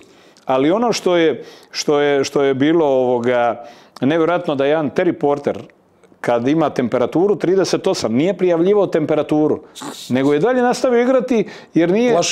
Plašio se, jer nije htio dozvoliti da Dražen uđe u tu, recimo, u tu minutažu i da eventualno odigra dobro. Moj mu tata nikad nije oprostio, Ricku Adelmanu. I znam, on nije nešto na NBA, nego je kroz mene počeo da gleda, pa kad je Dražen otišao na finale sa Portlandom, mi smo se ustajali tad na Kavlovskoj, pojavila se tek Kavlovska, ja mislim, pa gledali te utakmice i znam da je on uvijek škrguto, kao ko je sad ovaj. Tad Danny Young ulazio ispred Dražena. Da, ali dva su detonatora bila zašto je u principu te godine kada je Portland izborio finale, igrali su u finalu protiv Detroita i tad je bio koncept drugačiji nego bio je 3-2. Znači 2-3-2. I sad prve dvije utakmice se igraju u Detroitu. Prva utakmica je bilo lagano šamaranje. Detroit vodi 1-0. Nije bilo ničega. Dražen igrao minimalno, garbage time. Druga utakmica praktički je isti scenarij. Lagano odvajanje Detroita i tako dalje. Sad Adelman šalje ove rezervne u igru. I Dražen ubaci. Da, Dražen ubaci i tako dalje. I Portland dobije tu utakmicu, izjednači seriju na 1-1 i sad ti slijede te 3 domaće utakmice. I sad Dražen na temelju ove druge utakmice, on ne shvaća da su ove izmjene u NBA-u već davno upisane i tako dalje. Nema tu sad tijekom sezone odustajanja. I dođu sad se te 3 utakmice igraju u Portlandu. Sve 3 utakmice u Portlandu dobio Detroit i Dražen je sve 3 utakmice igrao na kapaljku. I sljedeće godine ponovo, ali šta se dešava? Sad je to bila godina kad se vratio doma, sad je izgubio tih 5-6 kilograma, sad se sprema ponovo povratak onog Dražena, eksplozivnog, brzog i tako dalje. Međutim, početak sezone, jel oni dovode Danny Ainge? Onog trenutka kad su doveli Danny Ainge, jer Adelman je smatrao da mu te sljedeće godine za titulu treba to. Danny Ainge. Tog trenutka Dražen shvaća da je priča i njegova sa Portlandom gotova, stavlja praktički Vorena pred zid, kaže, gle, ja odlazim. I sad ima sretna okolnost što su prije svega Willis Reed, koji je bio generalni menadžer New Jersey Netsa, i Bill Fitch bili iznimno zainteresirani za Dražena. I on praktički dolazi i od prve večeri kad dolazi, kreće s klupe, ali već u toj prvoj polusezoni ostavlja trag, međutim ove završne 2 sezone kako je odigrao, znači završio je sezonu 47% šuta za 3 poena. Što je 47%. Recimo 22 koša po utakmici u ondašnjem ritmu suđenja, igranja i broju napada i tako dalje. To je, recimo, neću pretjerivati ako kažem da je to pandan preko 30. Pa 30 sigurno. U ovom današnjem pejsu koji je tako dalje. 30 I jednostavno to su bile one, ti meni sad recimo kad mi kažeš koja ti je slika Dražena ostajala, mene su one Draženove trojke, pogotovo što je tamo... Tad je čak Daly već bio trener. Da. Prva godina je Bill Fitch i nakon te 90. finala olimpijade u Barceloni, Dražen i Bill Fitch po prvi put razgovaraju. Sjećam se da su imali baš razgovor u samoj Barceloni o toj sljedećoj sezoni i tu dobiva još onaj dodatni štih, poliraju se određene stvari. Kenny Anderson puno kvalitetnije razumije kakve lopte Dražen treba i Derek Coleman je prihvatio Dražena kao nekakvog lidera. Međutim, ne želim upasti u zamku pa govoriti i tako dalje. Meni najviše, recimo, kada govorimo o Draženu, imponiraju stvari koje govore ljudi koji su recimo nekakvo oličenje za mene košarkaške igre. Recimo, kad Michael Jordan kaže jedini koji je protiv mene igrao bez straha, bio je Dražen. Ne govorim, znači govorimo ko je igrao, znači govori o olimpijadi i tako dalje. Jedini koji se upuštao u nekakav blagi trash talk sa mnom je bio Dražen. Jer kaže, ja otvaram i kažem, sad ću ti staviti bez brige, vraćam ti. Znači, Dražen odgovara. Dražen se nije povlačio. I sad kad vi na YouTube-u gledate, kad igraju Chicago Bullsi i New Jersey Netsi, Jordan stavi 40, ali Dražen stavi 30. Tako je. Znači, to nije igra bila mačke i miše. Znači, kad Michael Jordan to kaže, onda to ima nekakvu vrijednost. Ili kada po meni, jedan od najboljih svjetskih šutera kaže, ne, ima tamo jedan bolji od mene. I dan danas to priča. Znači, netko ko stavi 3 trojke u 9 sekundi u Gardenu, kad kaže, ne, ima tamo jedan koji ima much quicker release than I, znači ima puno brži izbačaj od mene, to je Dražen. Znači, to su stvari. I ono što je Dražena strašno veselilo, to po završetku te sezone, neposredno prije nego što je, nažalost, prerano otišao, to je njemu strašno. Dražen je bio, isto tako, uživao u statistici. On je u principu, iz ono doba Cibone, on je znao koliko je tko stavio od protivnika tvojih, on je sve znao. Koliko koševa i tako dalje, to nije. I njemu je statistički onog trenutka kada je bio nominiran u 3. petorku NBA, to znači ti si nominiran među 15 najboljih igrača. Tako je. Tog trenutka ono što nije bio pozvan, što je smatrao ogromnom nepravdom, što nije bio pozvan da igra, šutirao je trojke na tom All-Star meču kada ide ona famozna slika sa Karijem. Del Kari i uz sin Steph u naručju. I gledaju Dražena kako šutira. Tako da tih zadnjih par mjeseci koje smo se družili jer smo bili na istom zadatku te 93. godine jer smo odrađivali te kvalifikacije i Hrvatska se i dalje morala svaki put plasirati kroz kvalifikacije i to je bilo u Vroclavu, jel? Te zadnje predolimpijski turnir. Paradoksalno je što je zadnji šut u svom životu promašio. To je bilo slobodno bacanje protiv Slovenije, promašio je to i eto, nakon toga... A reci mi, jedna stvar koju sam čuo, zato sam to ne pitao na početku razgovora, da je više volio da igra 5-5 nego 1-1. Ne, jednostavno, ono što je bilo fascinantno... Da je više volio da igra na 2 koša nego basket. Ne, jednostavno, gledaj, on je to jednostavno shvatio ko jedno... I svaki, ono što je fascinantno, svaki trening je bio do bola. Znači, nije bilo taj trening, ne znam, igramo sad za 2-3 dana utakmicu, sad je trening nekakvih 60-70%. Ne, svaki trening je bio do maksimuma. I sad ono što je logično bilo, i Mirko je znao često raditi te stvari u trenažnom procesu, stavljati mene kontra Dražena. Jer, gle, ako se 2 brata tako tuku i kako je to, onda gledajte, i svi vi ostali se morate priključiti tome. Jednostavno išao je uvijek do krajnjih granica. Nije bilo relaks programa. Relaks program je bilo 2 tjedna kada je završila sezona. Tada je bio relaks program, ali on je trajao samo 2 tjedna. Tada je bio salon, tada su bile u zavlaču kartanja, briškule i trešete, tada su bili prijatelji, ali to je trajalo 2 tjedna. 15. dan kreće trim staza u Solarisu, kreću pripreme za novu sezonu i jednostavno to je bio ritam koji je bilo gotovo nemoguće pratiti. A znaš što mi je čudno iz ove priče? Recimo da nekako da si ti bio prgaviji karakter od njega. To mi je nekako nevjerovatno spoznaje. Dražen je bio puno introvertniji od mene. On je bio puno zatvoreniji. Ja se puno više otvarao, ja sam puno bio glasniji i tako dalje. Dražen je bio lik koji je slušao. Progovarao je i govarao jedino isključivo u uskom krugu svojih prijatelja. Ovdje, nije on nikada bio, recimo, on kad bi progovorio, to znači, gle, došlo je do kraja. On jednostavno je bio zatvoren, samozatajan, nije se previše otvarao u tom kontekstu.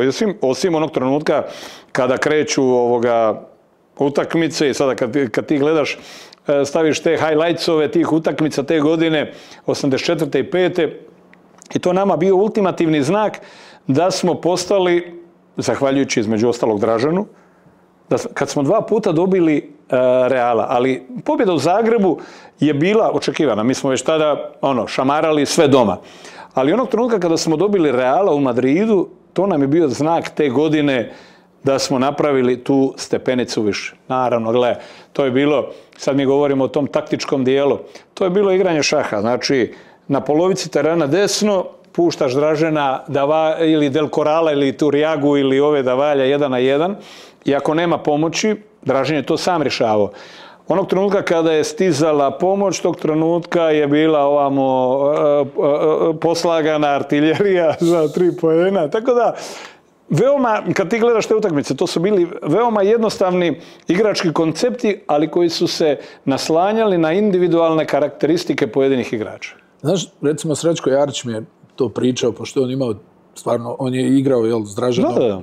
I bio je pozvan, naravno, Srećko je bio pozvan na Draženovu utakmicu. I on mi je često pričao te neke stvari za koje ja, koji tad bukvalno sam bio beba, pojma nisam imao. I onda mi on kaže, znaš, meni je bilo nevjerovatno da je on imao bolju tehniku nego ja. Ali to su bili mehanizmi, gle, kad govorimo o onim trenucima kad Dražen prije, znači na kraju smo išli u istu tu klasičnu gimnaziju u Šibeniku, ona je 8 sati, ali Dražen je jednostavno imao potrebu tih 45 minuta ili sat vremena, znači prije dolaska u školu, otići dole u dvoranu na Baldekinu i sad posložiti te stolice. I to je bilo sad, ponavljanje kroz noge, dribling. Ako se sjećaš, recimo, što je bio Draženov trademark i gdje je on bio neuzastavljen? Znači, bom, ide ti prvo ti ide finta, pa ti ide lopta kroz noge, pa onda nakon toga jedan dribling i onda ono što je ubijalo sve, naskok na 2 noge. I tog trenutka kad on naskoči paralelno na 2 noge, on ima 1001 završetak. Ponovo ide finta, skačeš, ubacuje se, jer on je želio svaku utakmicu otvoriti sa slobodnim bacanjima. On nije htio otvarati utakmicu sa šutom za 3 poena. On je mene stalno rekao, gle, baci mi da sam u naletu, da iznudim 2 bacanja. Jer on kaže, idem pogoditi 2-4 slobodna bacanja, onda priključujemo. Jer ako ja šutnem u prve 2-3 minute utakmice 2 trojke, promašim, ulazim u nekakvu nervoznu fazu. Daj da ja pogodim 4 slobodna bacanja, da uvedem nekakvo polaganje i onda kreće ostatak. Tako da Dražen je imao, kad smo govorili o toj, pa ti ne možeš shvatiti koje su to bile serije ponavljanja, do iznemoglosti. Ili recimo, govorimo o njegovim serijama šuta. To su bile serije šuta, znači sve po 10-3, pa onda nakon toga finta, dribling, ali sve, nije to bilo, mi smo svi, kad idemo u šuterski trening, mi to sve šutiramo relaksirano i tako dalje. Kod Dražena nije bilo tog relaks, sve je bilo u uvjetima utakmice. I zato ti automatizmi nastaju onoliko kad ih, govorili smo to o etici ovoga rada, i kad je radio na tim stvarima. Ono što je fascinantno, mi kad Dražena gledamo iz njegove evropske, recimo one sfere, Cibona i Real Madrid, on je bez problema igrao poziciju jedinice. Bez problema. Kako se uveo to je bilo savršenstvo kako ide, koristi blokove i kako taj sa jednim driblingom osvaja 3 metra, kako diže finte i tako dalje. To je nevjerojatno kako je svoju igru adaptirao tamo gdje se nalazio, recimo. NBA je bila sasvim nešto drugo. Tako da, i recimo, ono što je bilo,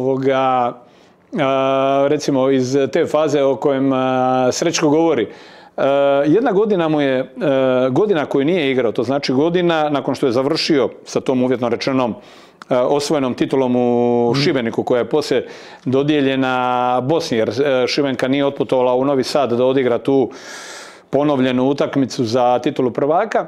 Dražen je tog trenutka živio na majčinoj hrani.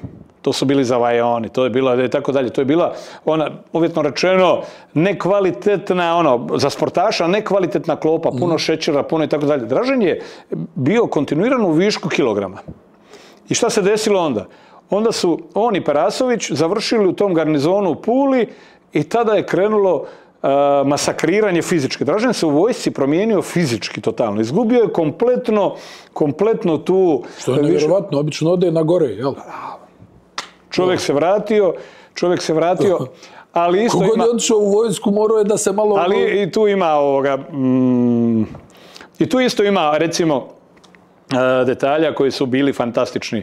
Možda, s obzirom da je to toliki nekakav opus stvari o kojem razgovaramo, što kroz moj, što kroz Draženov i tako dalje, nismo došli ni do četvrtine onoga i tako dalje, ali recimo, jedan detalj je bio fascinantan. Dražen je u vojsci. A te 1984. godine se sprema olimpijada. Mirko je izbornik i logično da se računa na Dražena. I sad Dražen prolazi pripreme, ali je vidljivo na treningu da je kompletno van, on je fizički spreman, ali je van ritma. Van ritma. I Mirko organizira, znači pred olimpijadu u LA-u, organizira mjesec dana Brazila. A to uvijek taj Brazil. Ne, mjesec dana Brazila. I igramo 5-6 utakmica sa Oskarom i Škvadrom. I oni se isto spremaju, bez obzira, tad nije bilo oni su nam bili protivnici i u grupi u LA-u, ali to nije bio problem, išli smo tamo. Mirko je znao zašto je to odabrao. I krećemo tamo, uopće rezultat nije bio bitan. Tamo je bilo bitno da Dražen uđe u formu. I tu te utakmice su služile, znači Dražen je igrao loše i tako dalje. I bio je sad jedan drugi igrač koji je tog trenutka briljirao. Zove se Petar Vilfan. I Pero je briljirao na pojedinim utakmicama. Čak je išlo dotle da je na nekakvu utakmici gdje smo mi dobili Brazila, Pero stavi 30. Dražen stavi. Međutim, Mirko, znači govorimo o 1984. godini, međutim, Mirko je to slao izvještaje svim novinskim agencijama Mirko je bio taj. Prepravljao poene. Poene, Vilija Draženu. Dražen 30, 6. Jadni Vili bio je, mislim, neovisno o tome, bio je kat za olimpijadu, ali Dražen je kroz to brazilsko čeličenje došao u formu i odigrao, s obzirom da nije igrao godinu dana, odigrao solidnu olimpijadu. Ja mislim da je to baš bila ona utakmica koju spomenuo u hali sportova, to su mi pričali ovi stari beogradski ljubitelji košarke, kaže 80% djevojke bile na toj utakmici došle da gledaju Dražena. Pa dobro, to je bio pokret, ali recimo, evo, neću sad prebacivati, vratit ću ti se na... I to, pazi, ozbiljni ljudi koji su da bili u ozbiljnim godinama, kao... Ne, Cibona tih godina je u čitavoj Jugoslaviji bila pokret. Ja ti ne mogu reći broj zastava i to je bilo sad iz čitave Jugoslavije. Nije to bilo navijači Cibone i sad nabrajaš, to je bilo iz čitave Jugoslavije, govorim o prvom finalu u Ateni ili isto tako drugo finale u Budimpešti. Ono što je bilo fascinantno tih godina, znači naša nekakva, govorimo o Zagrebu, Kavkaz, Zvečka, Salun. To je bio taj nekakav trokut koji je... Tako dalje, mislim. To su bilo tako ali isto tako bilo je, znala su se pravila ponašanja. Mirko je gore imao po Salunu i imao špijune. Špijune su dojavljivali, bilo je bitno da Mirko dojaviš, ajde, zadnji limit je bilo... Jesi izlazio puno? Ja sam bio non stop gore. Jesi, ja? Da, ali su bila drugačija vremena. Ranije recimo mi smo svi u Salunu bili, ja sam morao čekirati jer živio sam u jednom stanu u najmu blizu 5-10 minuta pješke do Saluna. Ja sam morao čekirati šta se gore dešava. Ja sam morao doći pogledati, napraviti krug i odem. Ali je bilo je pravilo 12:30, svi smo bili. Dobro, danas ti kad izađeš, onda su poznate Željkova obraćanja, svi su bili do 6, 7, 8 ujutro. Mi tih godina, znači, imali smo pravilo i znali smo nakon utakmice, pobjeda, trijumfa, to je bio gore u Salunu, je bio raspad sistema. Ali ovo, recimo, tijekom tjedna, znalo se do ponoći i nestajali smo. Svi smo odlazili, postala ona samokontrola da jednostavno budemo u formi. Ali Salun je bio naš drugi dom. Tamo je doslovce bilo i to je bilo. Znači na onaj gornji šak točno znaš koga ćeš sresti. Ko ima koji zonu djelovanja. A reci mi, u kom trenutku si pomislio da ćeš da se baviš trenerskim poslom? Je li to ikad sinulo ili si onako na prečac donio? Mene je Mirko već praktički polako pripremao, a i ja moram priznati onog trenutka kada sam se vratio ja sam očekivao da ću ostati bar 3-4 godine kao stranac u Italiji, Španjolskoj i tako dalje. Nakon te godine u Pezaru, na moju veliku žalost, velim ti, bio sam promijenjen. Bianchini je bio trenerska linija, to je jedan od najtrofejnijih. Međutim, on je svoje 2 titule prvaka Italije osvojio na način da je pred početak play-offa promijenio oba stranca. I u Rimu, i čini mi se u Cantu, kada je bio prvak sa Cantu. I mi smo ti par kola prije kraja bili drugi na tablici, prvi je bio Milano, drugi smo bili mi, a treći je bio Caserta, Bošina Caserta. I tako dalje. I Bianchini je bio kažnjen sa 2 ili 3 utakmice, ili 2 utakmice neigranja i jednostavno čovjek je otišao u Ameriku. I otišao i promijenio oba stranca, promijenio i mene i tako dalje. Zašto? On je htio ući na D'Antonija i na Milano sa neopterećenim Amerikancima. Jer igrati protiv D'Antonija je bilo pakleno. Taj čovjek je krao lopte, krao ti je iz novčanika kako je imao brze ruke. Ako trener sve suprotno. Jednostavno, I jednostavno, Bianchini, ja pretpostavljam da svatko ima nekakav modus operandi. Modus operandi Bianchinija je bilo promijeniti strance pred početak play-offa.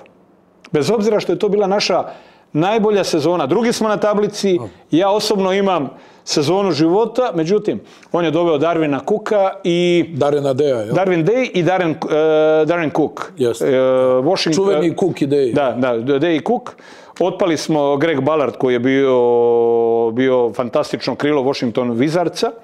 Obojica smo promijenjeni i par utakmica koje je bilo do završno, Scavolini je izgubio i tu je sad Scavolini pao na 3. poziciju i to sve i onda se desi. Međutim, kako svugdje u sportu teren ti daje za pravo, te godine Valerio i Scavolini su osvojili su titulu prvaka. Ali znaš kako? 3. utakmica polufinala se igra u Caserti. Dobro. Je li tad Gentile igra za Caserti? Gentile, Esposito, Oskar Schmidt i tako dalje. 3. utakmica, vrijeme 0-0-0-0, prekršaj na Oskaru Schmidtu i 1 razlike za Scavolini. Prvi i jedini put u životu. Da li ikad iko vidio Oskara Schmidta da je promašio slobodno bacanje? Promašio je oba slobodna bacanja. Stvarno? Oskar Schmidt? Oskar Schmidt promašio oba bacanja. Scavolini ulazi u finale. I tu je ova taktika urodila plodom. Scavolini pobjedio je Tracer u finalu i uzeo titulu. Samo da te pitam, pošto si ti sad već dugo i na funkciji selektora Brazila, Oskar Schmidt, da malo kažeš za ove mlađe koji se ne sjećaju. Pa dobro, evo, mogu napraviti jedno, to je takva mašina šuterska, to je isto. To je bio najveći Draženov rival poentarski. Ne, ali ako se vratimo na, možda kroz jednu utakmicu ćemo najbolje objasniti veličinu tih ljudi, o čemu pričamo, jer to mnogim ljudima neće biti nije jasno dok ne pogledaju određene stvari. Znači, Draženova sezona u Madridu, jedna od tih finala koje je Real Madrid igrao je finale Kupa kupova protiv Snajdera iz Caserte. Nije Boša trener, nego je Marcelletti trener i tako dalje, a svi ovi igraju. Esposito, Gentile, Oskar. Znači, u produžetku. Real dobiva u produžetku. I praktički Oskar zabiva, znači govorimo o jednoj finalnoj utakmici. Oskar zabiva 44, a Dražen zabiva 62. 106 poena. Samo činjenica je da je Oskar tamo imao na toj utakmici raspoloženog i Gentilea i Esposita, pa je on ipak lopta je više šarala, dok je ovdje Dražen praktički odigrao simultanku, jer uz ovih 62 podijelio još ne znam koliko asista, involvirao suigrače na način da su postigli. Međutim, evo, znači u jednoj finalnoj, mislim da to više nikad nećemo vidjeti, da u jednoj finalnoj utakmici jednog velikog takmičenja 62 i 44. A reci mi, Schmidt, je li bio samo šut nekako, ja sam ga uhvatio u onoj nekoj kasnijoj fazi karijere, mada je njegova karijera trajala strašno dugo. Znam da je u Italiji u jednom periodu imao, čini mi se, prosjek od 6,5 trojki po utakmici. U Valjadolidu je, kad je igrao završeno, kada je imao sve, znači bio je prosjek preko 40. Znači prosjek preko 40. Ono što je... A odakle je onaj snimak s takmičenja za 3 poena? Ili iz Italije ili iz Španije, kad Schmidt ne može da promaši? Ja mislim da je to Španjolska bila. Da, i kao komično izgleda. Ali u čemu je bila, recimo, znači jedna od najvećih generacija, znači Marcelo de Souza, Oskar Schmidt i tako dalje. Ali njihov problem je bio, mi smo se redovito, znači, 84. 86. Mi smo se 86. nakon tog nesretnog poraza sa Sovjetskim savezom u utakmici za 3. mjesto sastali sa Oskarovim Brazilom. Ali nama su oni ležali, zato što su samo praskali bez ikakve obrane ničega. Mi smo ipak igrali malo više obranu, malo više smo kontrolirali ritam utakmice, ali to je njihovo bilo. I kad uđeš u te dane, kad Oskar i ovaj drugi, Marcel de Souza, ne promašuje to, bio si osuđen na smrt. Međutim, reprezentacije Jugoslavije su odgovarali, jer jednostavno nikad nas nisu dobili. Nikad neću zaboraviti, ali mi smo taj... Smiješno mi kad kažeš nikad. Nikad. Ne. Znači, ne znam da li znaš, olimpijsko selo za 84. godinu, znači za LA, bilo na UCLA-u, na UCLA University. Da. I tamo imaš sve one. I sad je već, mislim da između nas i Brazila je 4. utakmica u grupi. Mi smo startali 3-0, Mirko polako već priprema utakmice, znaš, za polufinalu, polako otpušta, znaš, sad sad smo malo idemo u bazen. Relaksacija. I na dan utakmice, sad smo na dan utakmice, Jugoslavija, Brazil, i taj bazen, olimpijski bazen, mi smo svi unutra. Mi plivamo, tako da sunčamo se, plivamo, a Brazilci idu na jutarnji trening. I sad ti meni govoriš trash talk, ja govorim Oskaru, Oskar, znaš da vam ni to neće pomoći, dajte malo ovdje, opustite se malo i tako dalje. Naravno, mi smo ih dobili i ono što je koincidiralo, te 2017. godine, kada sam ja u onom prvom mandatu od tih 4,5 godine bio, prvi intervju sam napravio sa Oskarom Schmidtom. On je vodio jednu od najvažnijih tih talk showa u Brazilu i s njim sam imao razgovor. I bio je dosta, dobro, tog trenutka ja mogu shvatiti, bio je dosta provokativan, bio je dosta agresivan u smislu, ja dolazim nakon što je Magnano 8 godina bio izbornik stranac, dolazim ja koji nemam baš takav kurikulum kao Magnano. Magnano je olimpijski pobjednik i tako dalje, 8 godina, ali nažalost po Magnana ta 2016. ta njegova, kad je trebala biti kruna karijere, doživljen je debakl, ali to je bio razlog zašto Magnano više nije. I sad smo mi vidim ja razgovor poprima onako dosta papra, dosta je to agresivno i sad naravno ja rekao, moramo ovdje malo stabilizirati stvari. Sad ja njega vratim na ovu već ispričanu utakmicu, da ga podsjetim da li je ikad promašio 2 slobodna bacanja. On kaže, ne, ja rekao, čekaj malo. Ima. I tako da, i malo mi se naljutio jer ipak jedna ikona, niko u Brazilu nije znao da je to prošlo, da je on promašio 2 slobodna bacanja koja su odlučivali, znaš, malo sam, ali dobri smo i tako dalje. On je, ne znam da li znaš, on je 4 ili 5 godina zaredom u Brazilu bio proglašavan za govornikom godine.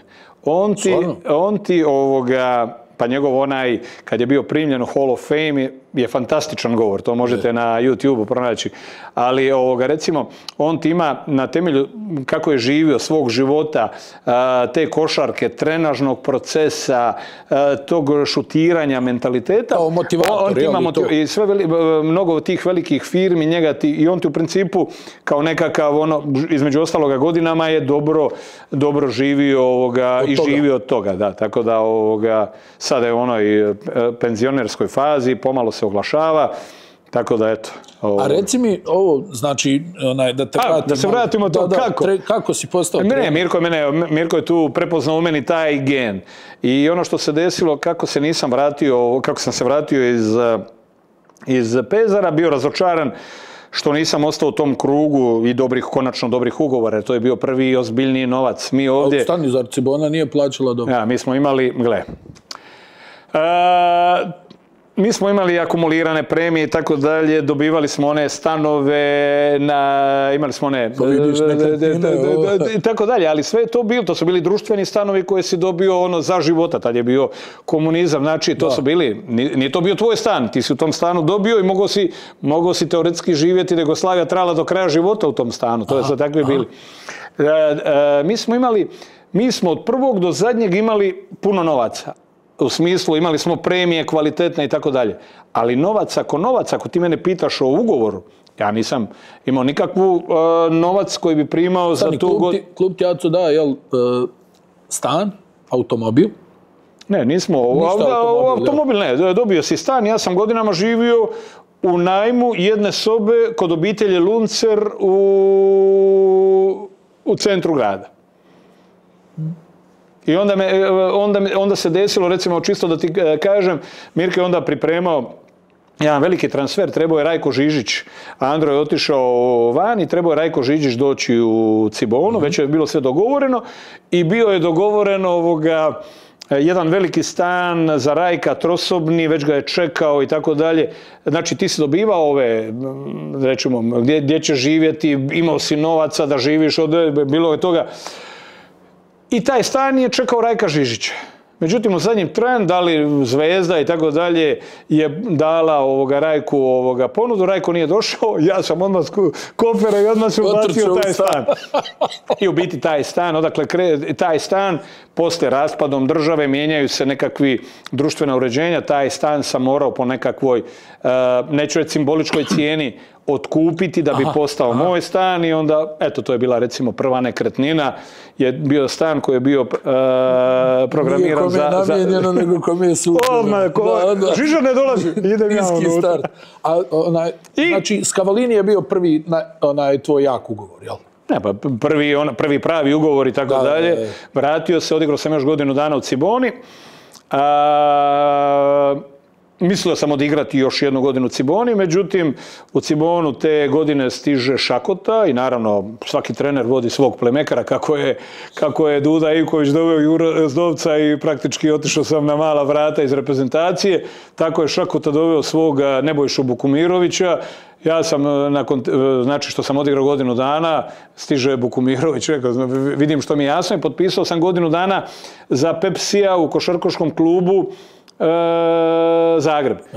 Pepsi Božić, a? Pepsi Božić. I to mi je bila zadnja igračka godina, jer Mirko mi već tijekom te sezone slao signale da se on vraća iz Napulja i tako dalje, da će ponovo preuzeti Cibonu.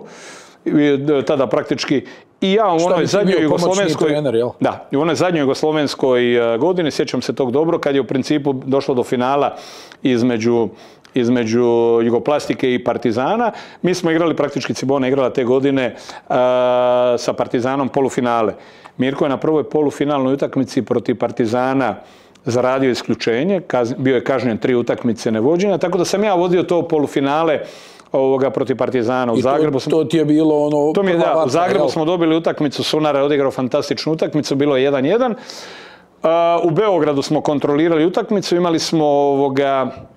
imali smo praktički 35 sekundi prije kraja smo imali 1 razlike, međutim Saša, ili 2 razlike, sad ne znam da li je Saša Đorđević stavio 2, pa na -1 Partizan poveo +1, ili je bilo -2 pa 3, ne mogu se sad sjetiti, međutim Saša je stavio težak šut za +1 Partizana i u zadnjem napadu Franjo je uhvatio skok u napadu i jednostavno imao je nekakav lagani zicer, promašio zicer i tu je Partizan otišao u finale sa onim kasnije legendarnim finalom koji nije održan do kraja. A ti jesi nekako se prepoznao u toj ulozi ili ti je trebalo vremena?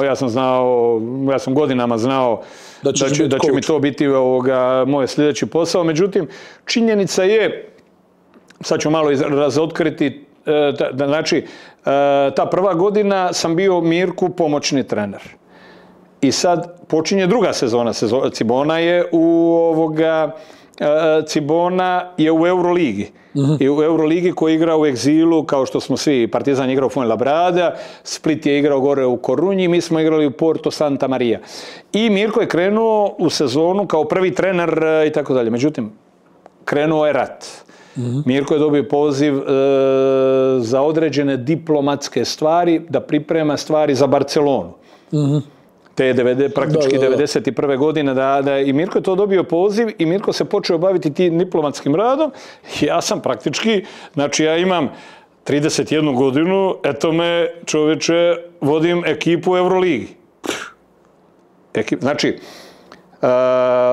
trenažni posao između ostaloga je i zanatski dio, ti moraš imati taj zanatski dio. Ja sam praktički mislio da ću 3-4 godine biti tu Mirku pomoćni, da ispečem, da uđem. Ja sam imao definitivno afiniteta za hendlati grupe ljudi i tako dalje. Međutim, jedan određeni period, jedan određeni dio tog košarkaškog zanatskog dijela sam prepustio. Nisam radio sa mladim klincima, odmah, eto me u Euroligi. Ja sam od te godine, 4 godine, kontinuirano sam vodio Cibonu koja je igrala u Euroligi. I kako si Aco radio? Jesi imao svoj stil ili si kopirao Mirka? Šta si radio? Ne, ja sam imao praktički, u toj Mirkovoj utakmici kada je Mirko, to ti možda može govoriti recimo i o karakteru mom, recimo, U toj prvoj utakmici Mirko je bio isključen na rezultatu, gubili smo nekakvih 15-17 razlike.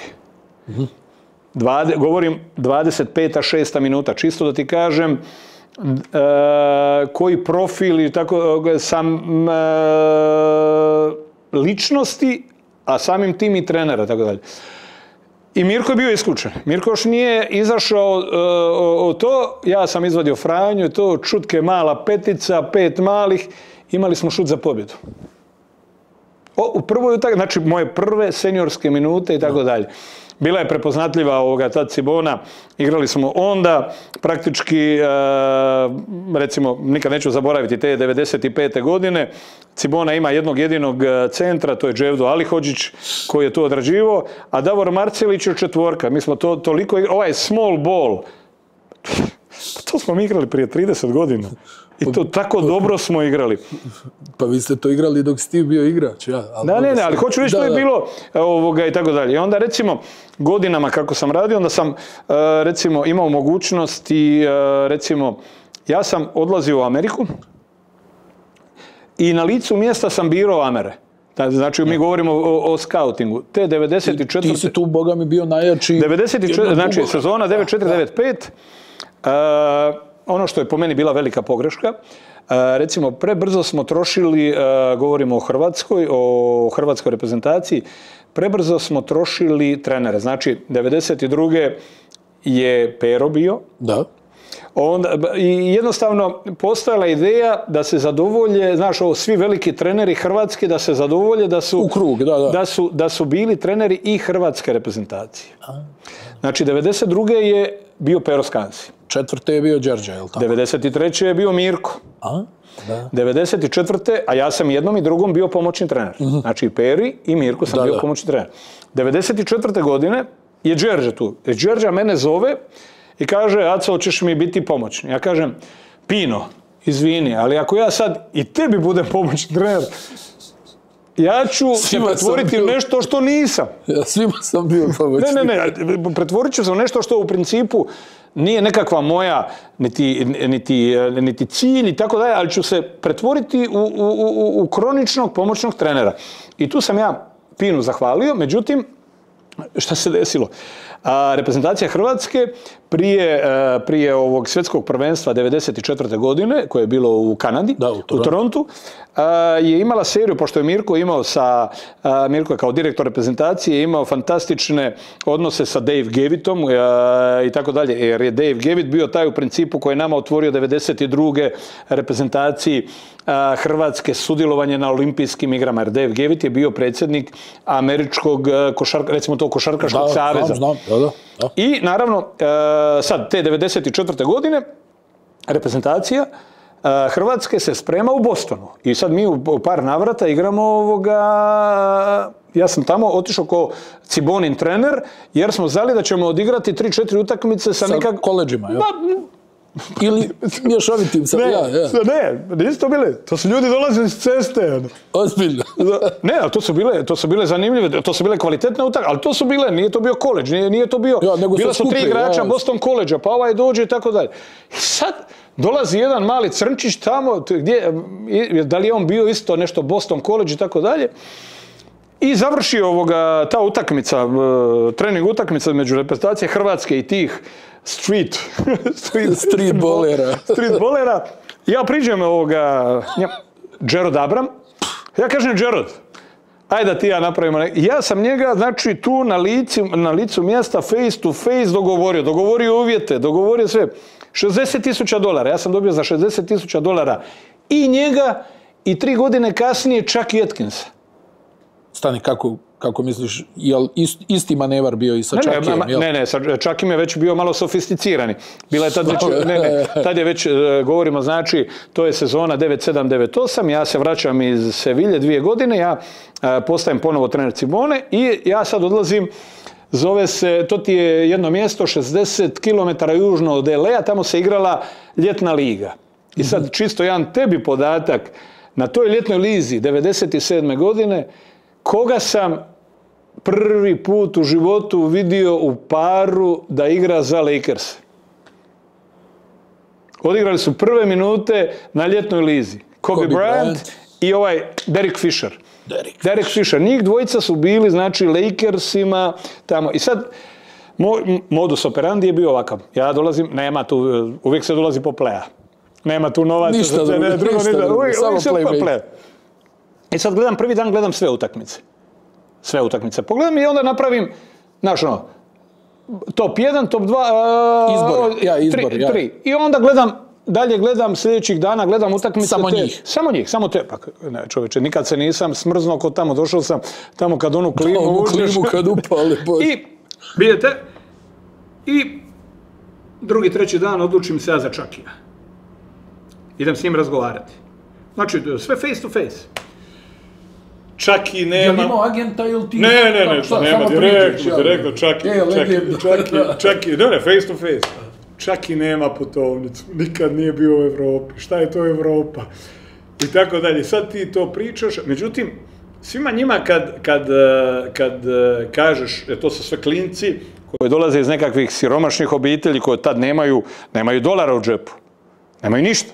I sad ti njemu kažeš 60.000, Božo i ja smo se dogovorili, Božo kad me ispraćao, rekao imaš toliki ti je budžet, tako dalje, možeš ako vidiš da nešto malo zateže, digni 10 i tako dalje.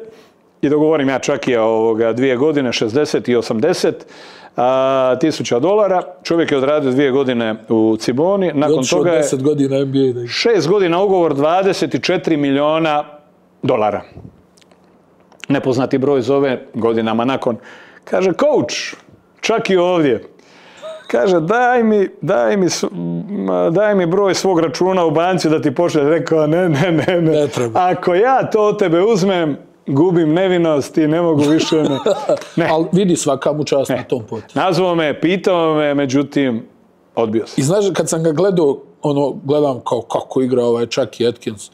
I onda ga vidiš poslije u NBA i kažeš, pa da. Recimo, ne znam da li se sjećaš legendar, mi smo tada imali 4 na vanjskim pozicijama, to ti je bila znači sezona 9-7, 9-8, igrali smo tu utakmicu, nakon dugo godina, Cibona je prvi put igrala protiv Partizana u Beogradu. Da, čuvena utakmica. I sad je čuvena utakmica bila ta i bila je revanš u Zagrebu, a mi smo ti imali, znači, meni su ti igrali, recimo, mijenjao sam ih po parovima, prvi par mi je bio Mulomerović i Rimac, a drugi par mi je bio Chucky i Giriček. Pazi. Zamisli ta 4 beka, iz današnje perspektive, jel? Dobili smo te obje utakmice i tako dalje, ali velim ti, to ti je bila preteča nekakvih ovih ljetnih liga i tako dalje. A pazi, recimo, negdje za mene lično, tvoj najbolji rad je možda bila Caja San Fernando. Pa da, ali vidi, Cibona naravno, ali Cibona iz tih godina za ove mlađe koji se ne sjećaju stvarno bila ozbiljan jedan tim.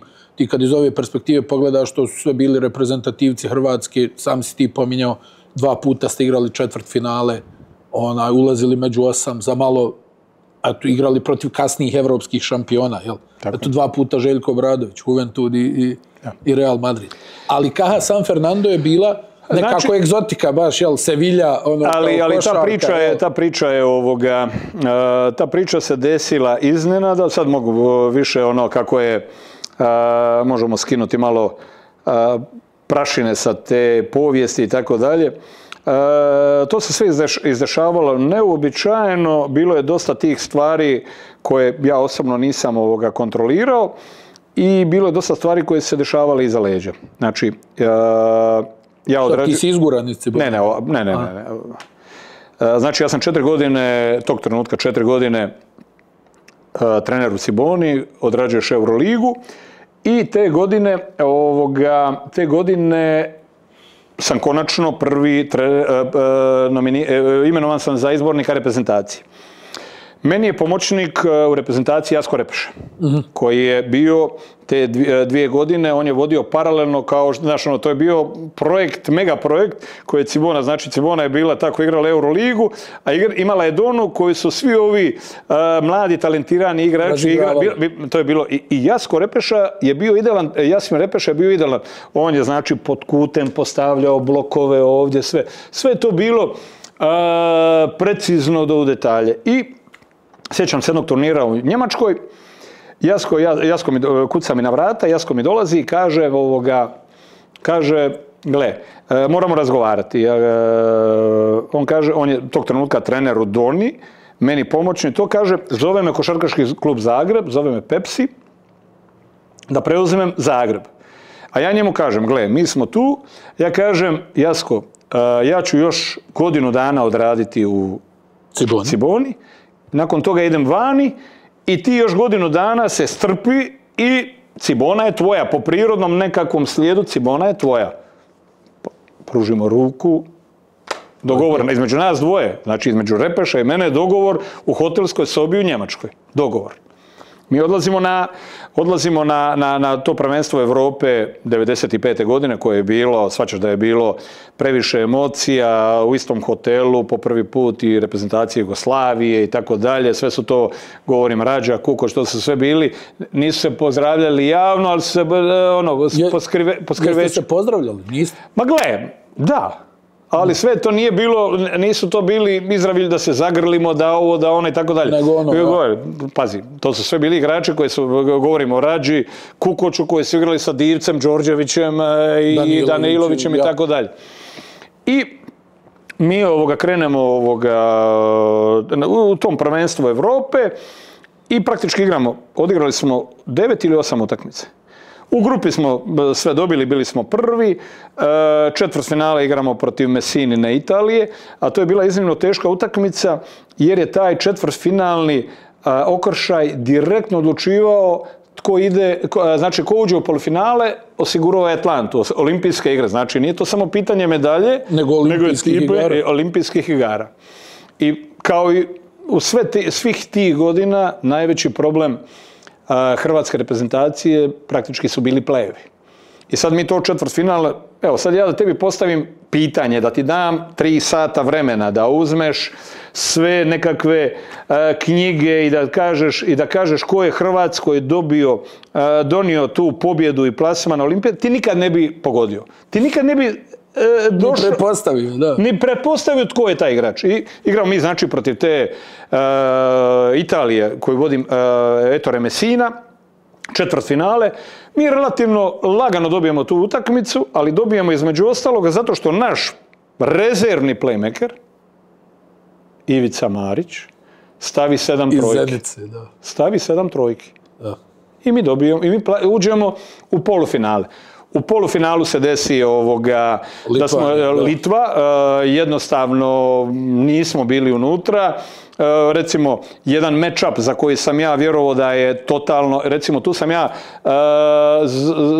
to je bilo recimo jedna utakmica koja je bila taktički, ali ja sad postavljam pitanje šta bi se desilo da sam drugačije odreagirao. Ja sam čitavo prvenstvo igrao sa centarskim parom Stojko na petici, Dino na četvorci. I to je uglavnom prolazilo, ali svi ti, Rusi, Česi, s kim smo igrali, to smo jednostavno izdominirali silom. Kuk je igrao na trojici i dalje smo imali Komazeca koji je fantastično otvorio prvenstvo, bio na dvojici i imali smo sad Alanović i Ivica Marić, plejevi. I sad dolazi to polufinale. Litvi na četvorci igra Karnišovas. Tog trenutka ja radim, znači po prvi put unatrag prvenstva, ja radim... Generalno 3, je li tako? Da, 3, ali igra četvorku i sad imaš Sabonis, Karnišovas na četvorci, imaš ove sad ubice, Homičus, Kurtinaitis i ali match-up koji me natjerao da promijenim petorku je bio, odlučio sam se, znači Rađu sam stavio i stavio sam Kukija na poziciji četvorke. Međutim, da li promjenom strategije, da li u tom match-upu praktički Kuki nije odigrao na nivou kako je igrao ostatak prvenstva i nas su Litvanci tu dobili. Mi smo u onoj završnoj pred 20.000 ljudi pobjedili Grke i donijeli tu našu prokletu zadnju medalju, a finale je bilo Jugoslavija i Litva u tom kontekstu. Prema tome, jednostavno, to su ti bile sve te, Da, htio sam samo, a reci mi šta se u međuvremenu dešavalo? Ne, oprosti, i sad ne, oprosti, jednostavno previše je tih događaja, sledova i tako dalje. Međutim, na samom tu završnici u Ateni se nalaze i Mirko Novosel i Božo Miličević i tako dalje i stalno je neka, osjetim ja, nešto se dešava. Ali ja sam, imam nekakav svoj, i za vrijeme utakmice i tako dalje, ja volim dosta tih, vuk samotnjak, sve želiš tako dalje. Nisam ja previše imao sam i tako dalje. I sad je i završilo prvenstvo, mi se vratili doma i sad, to su moji vrli prijatelji, tamo gdje sam živio, na Barotanskom bregu, ja organiziram, došli smo doma, imamo u vrtu roštiljada, Stojko sa ženom, Jasmin Repeša sa ženom, znaš, svi da proslavimo ipak medalja je medalja, nije bila percipirana onako kako je trebala biti u Hrvatskoj, nitko nije mogao pretpostaviti da nam je to zadnja medalja i da je prošlo 30 godina tada, ali ta medalja je bila dočekana sa totalnim podcjenjivanjem, ali bar onako za dušu, tu mi je kapetan reprezentacije, tu mi je pomoćni trener i tu sam ja i tako dalje. Mi se svi tamo nalazimo, i sad kaže kumašina, veli meni Stojko, daj da odemo gore u stan, imam ti nešto reći. Ajde gore, ja kažem čisto da on meni kaže želim ti reći jer sam ti prijatelj i tako dalje, sve ovo što kaže. Prijedlog je dole kad su razgovarali i Božo Miličević i Mirko Novosel bilo da ti profesionalno preuzmeš reprezentaciju Hrvatske, a da Cibonu prepustiš Repeši. Ja sam ih sve potjerao iz kuće. Sve, a? Sve. Nazvao sam Vorena, Draženovog agenta, i rekao sam Voren, ja sam ovdje sve, ne interesira me Cibona, ne interesira me... Sad prekinuo si roštilj. Sve. Ajte vi. Polako. Kaj izlaz. I nazvu Vorena i ja kažem... Sad mi Stojku si izbacio. Ne, prekinuo, nema, gotovo, idemo. Ja sam to shvatio, znači, meni je Stojko prijatelj, meni je, znači, nema problema, niste vi tu, ali javite mi to u realnom vremenu, ne mi javiti 5 dana poslije. Jer to se sve dešavalo u Ateni. I oni su bili... Iza tvojih leđa, suštinski. Ja. Da, ali oni su bili s tim upoznati. Ali meni niko to nije komunicirao tek kad smo došli u Zagreb, kad je sve prošlo, oni meni komuniciraju. Dobro, ti ih rastjerao i da je bilo 5 dana ranije. Ali... Telefonski, Voren, ne, pa da su mi rekli... Traži mi posao, moja odluka da li i tako dalje. Znači, odustao sam od reprezentacije, napustio Cibonu i nazvao Vorena. I Voren mi je kaže, gle, imam ti 2 vijesti. Jedna je dobra, dobio si 2-godišnji fantastičan ugovor. Takav ugovor je tih godina imao samo Željko Obradović u Evropi. 2 godine, ali ekipa ti nije bog zna što. 13. je u prvenstvu Španjolske. Ja kažem, gle, ovdje je takva situacija, pakiram se, idem. I Voren mi je sredio Sevilju. Ja dole dolazim i dole se poklapa jedna neviđena, rekao bih znači, neviđena sinergija između 3 Amera. Jesi iz ljutnje radio ili... Ne, kad sam došao dole vidio sam da sam došao na bolje. Sevilja 2 godine. Nema kiše. I čitava je obitelj sa mnom. Kćer ide tamo u Markoj u vrtiću, kćer ide u osnovnu školu, 7. razred. Sve fantastično vrijeme, kuća s bazenom, sve, ugovor. Je li njoj bilo teško da ostavi društvo u Zagrebu? Ne, ostavila je i posao i društvo i sve to, ali to je bio obiteljski projekt i otišli smo svi zajedno 95. godine. I sad što se dešava? Dešava se neviđena sinergija. Ja kliknem sa Amerima, po bokovima već spomenuti Benito Doblado i Raul Perez. Jesi ti doveo Michael Anderson? Ne, zato sam ga odprošao. Moj odabir je bio Richard Scott, koji u biti bio u našoj drugoj momčadi, međutim kad se Marvin Aleksandar ozlijedio tetivu, Richard Scott je sa 194 četvorka naša bio. I bili smo tako jedna neugodna momčad. I sad te godine nije što ništa spektakularno ukazivalo. Igrali smo dobro, i mi smo ti završili 7. zakačili smo play-off. Ali tad je bio sve je bilo best of 3, znači igralo se na 2 pobjede. Ja. I sad naravno mi ko 7. kačimo Real Madrid Željka Obradovića, mog bratića Bodiroge i svih ovih Arlaukasa, Savića i tako dalje, njih kačimo u četvrtfinalu. I prva utakmica, mi gostujemo naravno, prva je u Madridu, druga u Sevilji, treća ponovo, ako ne bude 2-0 za Real Madrid, i tamo smo, ponovo u Madridu. Otvori se utakmica, Real ne zna gdje je. To je takav vrtuljak. Michael Anderson, Richard Scott, ova dva šutiraju. Utakmica nije bila sporna niti u jednom trenutku. Mi glatko dobivamo Real Madrid sa Željkom Obradovićem. I sad, tad je bila taj dom sportova, gdje se igrala, ta je bila, imala je od terena do presice, je bilo jedno 300 metara. I sad, ja razmišljam tih 300 metara, hodam i razmišljam, šta sad? Koji ono, i sad, ali onda to kod mene intuitivno ide i tako dalje. Ja donesem odluku, zauzimam strategiju, što sad?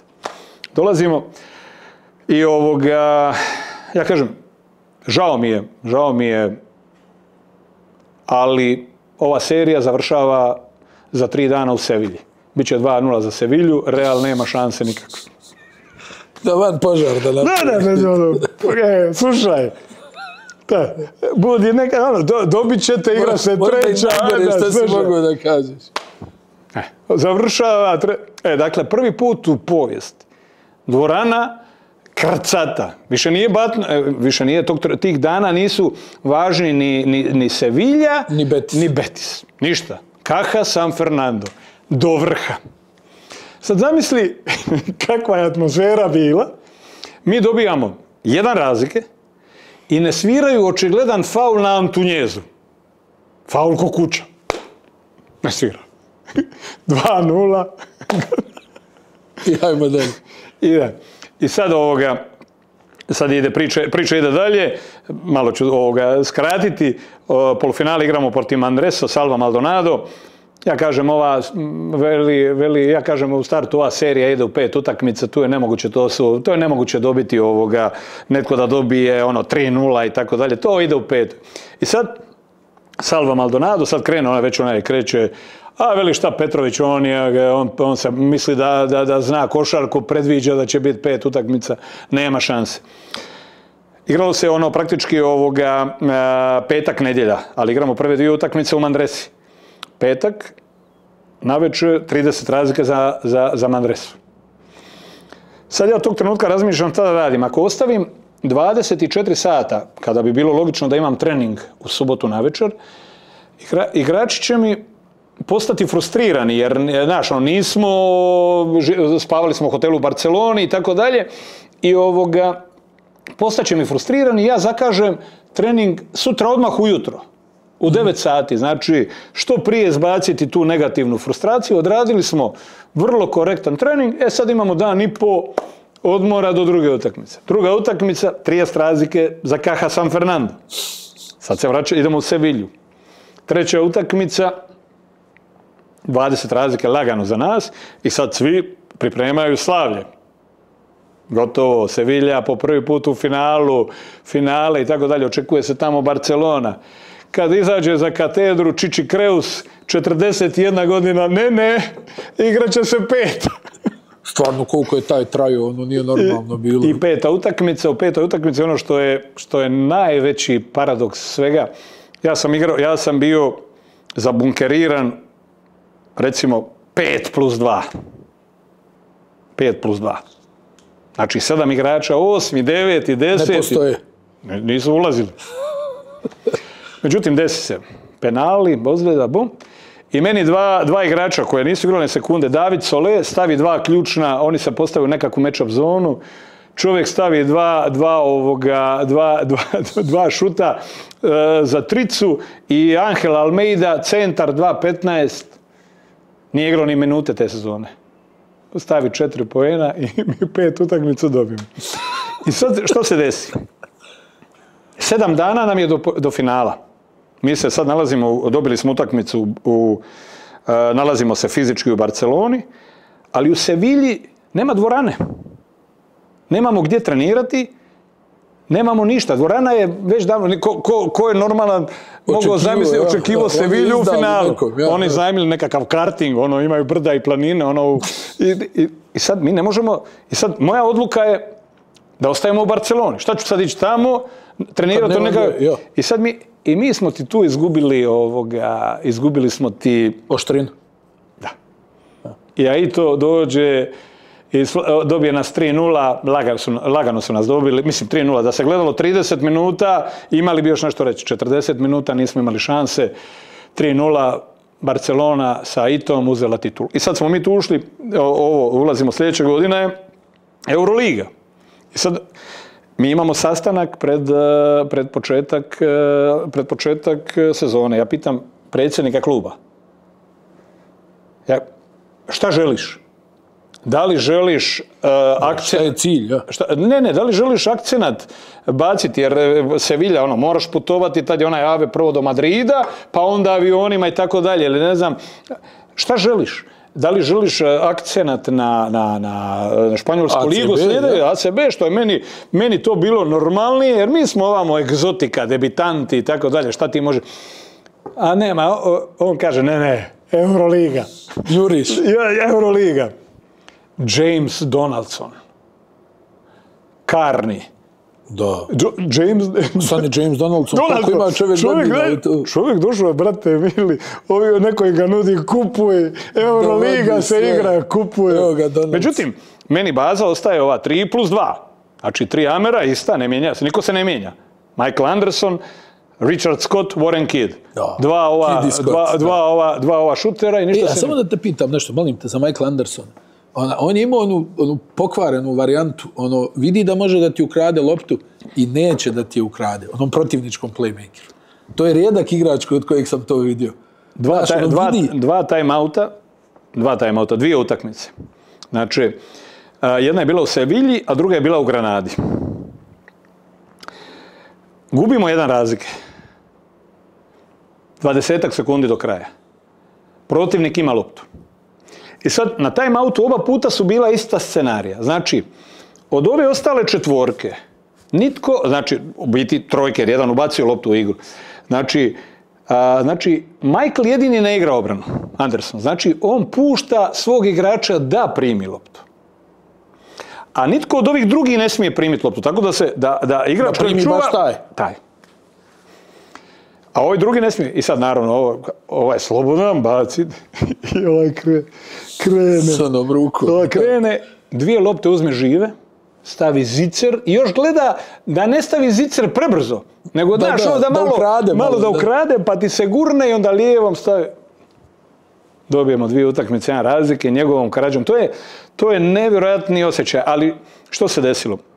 Nakon toga... Ja se vraćam, postajem i izbornik i tako dalje. Koliko si puta bio selektor Hrvatske? 4? 4 ili 5, ne 4. Božo Miličević me, kad se već vratio u Zagreb, sad sam ja ponovo izbornik, i Vinko Jelovac je trener Cibone. Ali Božo Miličević mene moli, Božo mene veli, Aco, dovedi nam Michael Andersona, ugovor, koliko hoće, šta hoće, evo, i tako dalje. Ali ja kažem, Božo, to ti nije profil igrača za Vinka Jelovca i to što Vinko hoće. Aha. Ja kažem, gle, kaže Božo, ne brini ništa i tako dalje. I ja ispregovaram. Spojiš to? Ja. Ne, ispregovaram. Uvjete zove Michael, kaže, čuj, Euroliga, ne znam, 200, Cibona. Slušaj. I dođe on tu, ali je tražio velik dio love unaprijed. Na ruke odmah. Ne. Božo to sve uredno isplati. Međutim, kod Vinka, moraš prepoznati, moraš ga staviti i tako dalje. Imao je on dobrih minuta, međutim, Vinko to, jednostavno imao je drugačiju viziju. Gira je imao taj koji je imao sve ovlasti i tako dalje. Ostali su bili sporadični pijuni. I Michael Anderson trebao biti sporadični pijun. I igrala se nekakva utakmica Eurolige u Zagrebu.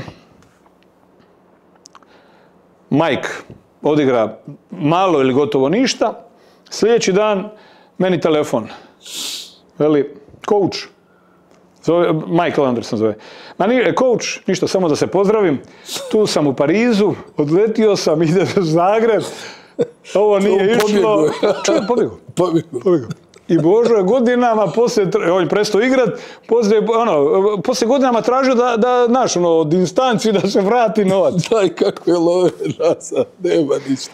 Tako da, spajao sam, ali sam znao da to, A uvijek si nekako imao, eto, kako kažeš, nisi imao reprezentaciju, uglavnom, ali si u klubovima si uglavnom imao dobre playmaker. A da te pitam ovo, kako se desilo da ti budeš trener Zadra? Znam kako se na to gledalo. A ne, ali priča je bila jednostavna. Bio je dobar neki projekat. Ne, Zadar je ušao u probleme jer su izgubili, baš tu zadnju utakmicu su izgubili od Borika. Da.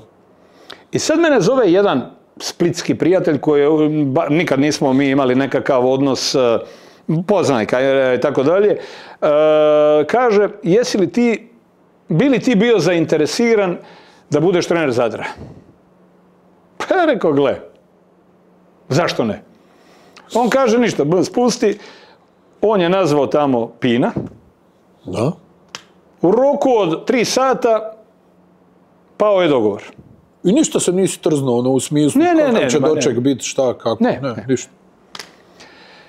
Znao sam da u startu i tako dalje, ali da ja tebi sad objašnjavam.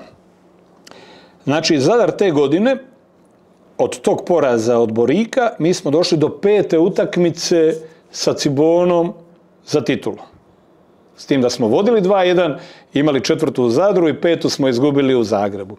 Sljedeće godine smo bili prvaci Hrvatske, ušli smo među 8 u Eurocup, imali smo sjajnu sezonu i sad kad ja ljudima objašnjavam, kad mi mnogi, ja znam, iznimno je teško biti trener u Zadru kad stvari ne idu. Ali 2 godine. Išlo. Sve je išlo, znači nismo imali, nego desilo se nešto što nitko normalan ne može shvatiti. Znači, mi smo igrali, pazi, Vojvodina te godine sa Dudom Ivkovićem je bila ozbiljna ekipa. Vojvodina, govorimo o ABA ligi. Ozlijedi se Džubi Johnson, ne igra Rok Stipčević i tako dalje. Ja sa nekakvom, ajmo reći, drugom petorkom u Novom Sadu doživim poraz. To je bio tamo negdje period prije Nove godine, Božić, Nova godina. I mi se vraćamo se u Zadar i mene zove taj marginarni predsjednik Zadra tada, niko nikad više nije čuo ni prije ni poslije za njega, on kaže, mi smo te smijenili. Smijenio sam te. A u drugoj rečenici kaže, ali bi bilo dobro da ti odustaneš od ovih svojih potraživanja. Ja rekao da, naravno. Svakako. Jedino što mi to nikad nije bilo jasno, a to nisam nikad imao, Božidar Kalmeta je u onoj prvoj fazi kada sam ja dolazio dao palac gore za moj dolazak. Aha. Nikad nisam uspio doznati zašto je i Božidar Kalmeta, jer nije bilo potrebe za tim. Ekipa je bila napravljena, bilo je prepuno igrača, ali u čemu je bila poanta? To je bilo zadnjih pola godine od 3-godišnjeg bodovanja za Euroligu. Cibona i Zadar su u mrtvoj trci, zato što je Zadar prije toga osvojio, godinu dana ranije osvojio titulu prvaka, imao je dobar nastup i sve se to bodovalo. Znači, ko uzme prvenstvo Hrvatske te godine u Euroligu dobiva 3-godišnji ugovor Euroligi. Znači, čovjek me ne makne. I sve se sruši. Ne. Čovjek me ne makne. Pošto je to bilo nekakvim solidnim temeljima, dobra atmosfera, to je sporadičan poraz, kakvih se dešava. Moj zamjenik Pleslić, on uđe, dobiju Bosnu u Sarajevu, prebiju Partizana u Zadru i tako dalje. 3-4 utakmice bez poraza. Međutim, balon počne i onda zareda poraz protiv Slovana u Ljubljani, protiv Zagreba i tako dalje. I tog trenutka padne i Pleslić. I tu dođe Zmago Sagadin. Zmago kaže, mene ne interesira, mene to, hoću svoje igrače, svoju mom i tako dalje. On razjuri ove da uvede svoje. I nažalost sa tog aspekta dvogodišnjeg mog u Zadru su izgubili glatko od Cibone tu bitku u bodovanju za trogodišnji ugovor.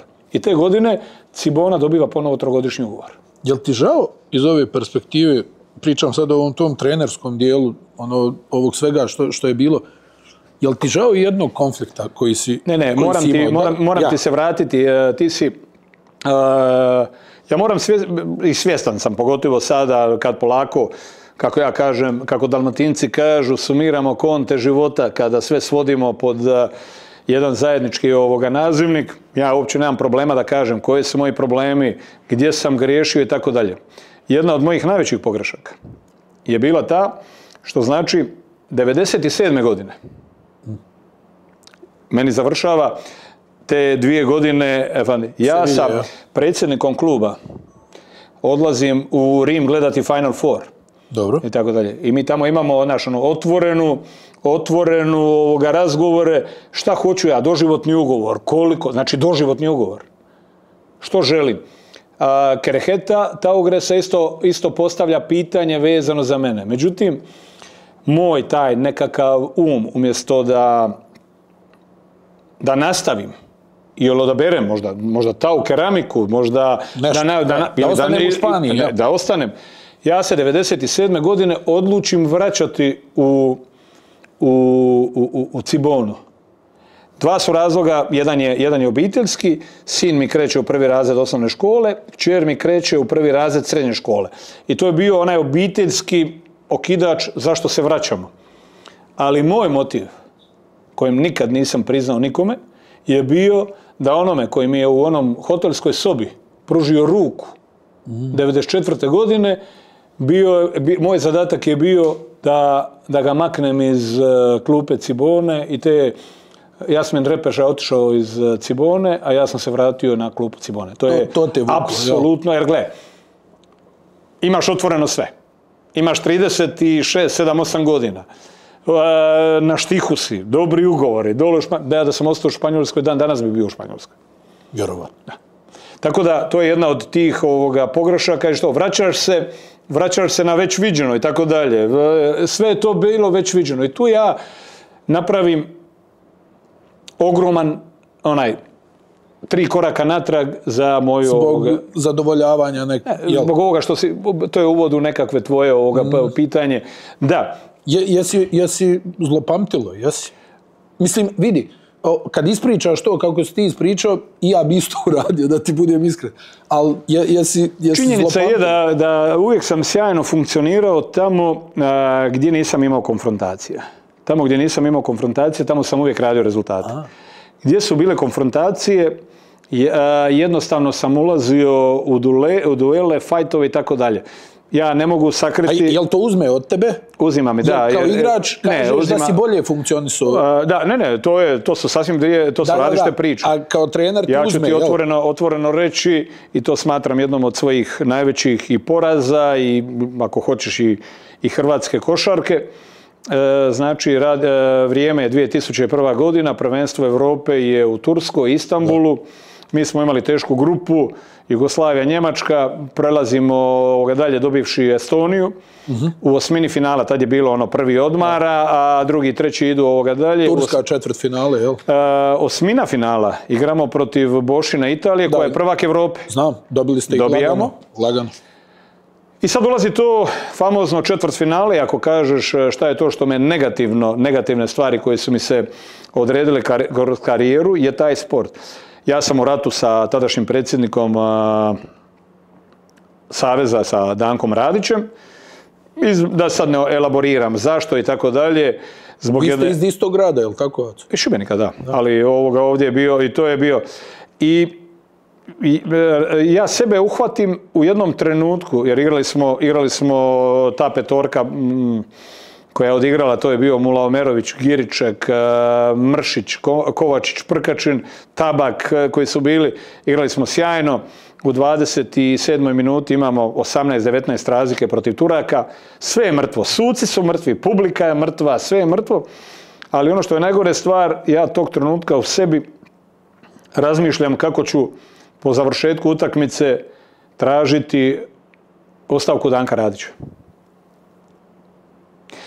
Dese se neke stvari u utakmici, nesportska prkačina nad Kutluajem, utakmica mi iscuri mi iz ruke, u produžetku izgubimo. Da, sigurno da te konfrontacije koje sam imao su utjecale i da rezultati budu u datom trenutku slabiji nego što bi to trebalo biti. A svugdje gdje smo bili underdogs, gdje ti se niko ti nije radio kritičnu masu, gdje smo radili kvalitetnu atmosferu unutar momčadi, tu smo uvijek radili rezultate. Mislim, mogu ti reći te 2016. godine niko nije htio prihvatiti da vodi predolimpijski turnir Hrvatske. Da, to ste u Torino išli, jel tako? Da, ponuđeno Spahi, ponuđeno, nikome nije htio i sad u nemoću tada predsjednik Saveza i potpomognuti Stojkom i Dinom i tako dalje, kaže, ajde Coa, uzmi ovo, to niko drugi ne može odhendlati. I sad, na priprema je bilo 8-9 igrača u startu. I na kraju krajeva, ja kažem, 8 igrača je bilo, jer je to bila ona famozna formula, 8+4, 8 ih je igralo, ova četvorica nisu bili na toj razini, ali su bili jedan kompaktniji dio te momčadi. Bio je tu Krušlin, bio je tu Rok Stipčević, bio je tu Franjo Arapović i funkcionirali smo kao momčad, ali ova osmorica je bila kvalitetna. Mi smo u tom Svetom Martinu, gdje smo imali pripreme, niko nije došao pitati kakvi smo, što smo, niko nas nije došao snimiti. Mi smo radili tamo jednu dobru, kvalitetnu priču. Niko ništa nije očekivao. Apsolutno ne, sve je bilo rasterećeno, ja sam tu, jer jedino, Coa izgubi još jednu predolimpijski, i onako smo bili Grci sa Adetokumpom ili Messina sa Italijom koji je platio i koji su doveli Bellinellija, sve su doveli, sve živo su doveli. I tako dalje, međutim, pali su na malim tim zamkama koje smo im spremili. I došli smo tamo, u startu se desilo nešto najbolje što nam se moglo desiti. U grupi smo bili sa Italijom i Italija je tu utakmicu dobila. Ja sam naravno, podvlačim crtom sam se, suđenje bilo kriminalno. Ali reći ću ti zašto u kontekstu i da je to suđenje nam pomoglo da... Suđenje je bilo kriminalno i ja na toj presici to kažem. Iza mene ide Ettore Messina, šta taj samo plače, kad izgubi plače, to je ništa. Zaboravio da je 96. četvrtfinale izgubio od mene da nije vidio olimpijadu 96. To je zaboravio, 96. Ne, 95. Nije vidio olimpijadu 96. jer je izgubio od moje Hrvatske. I drugi dan igramo protiv Tunisa. Napadački nismo, ko zna, briljirali, međutim, defanzivno igramo, ostavimo njih na 50 poena. 72-50 je rezultat. Ulazimo u polufinale. U polufinalu dolazi Adetokumpo i gdje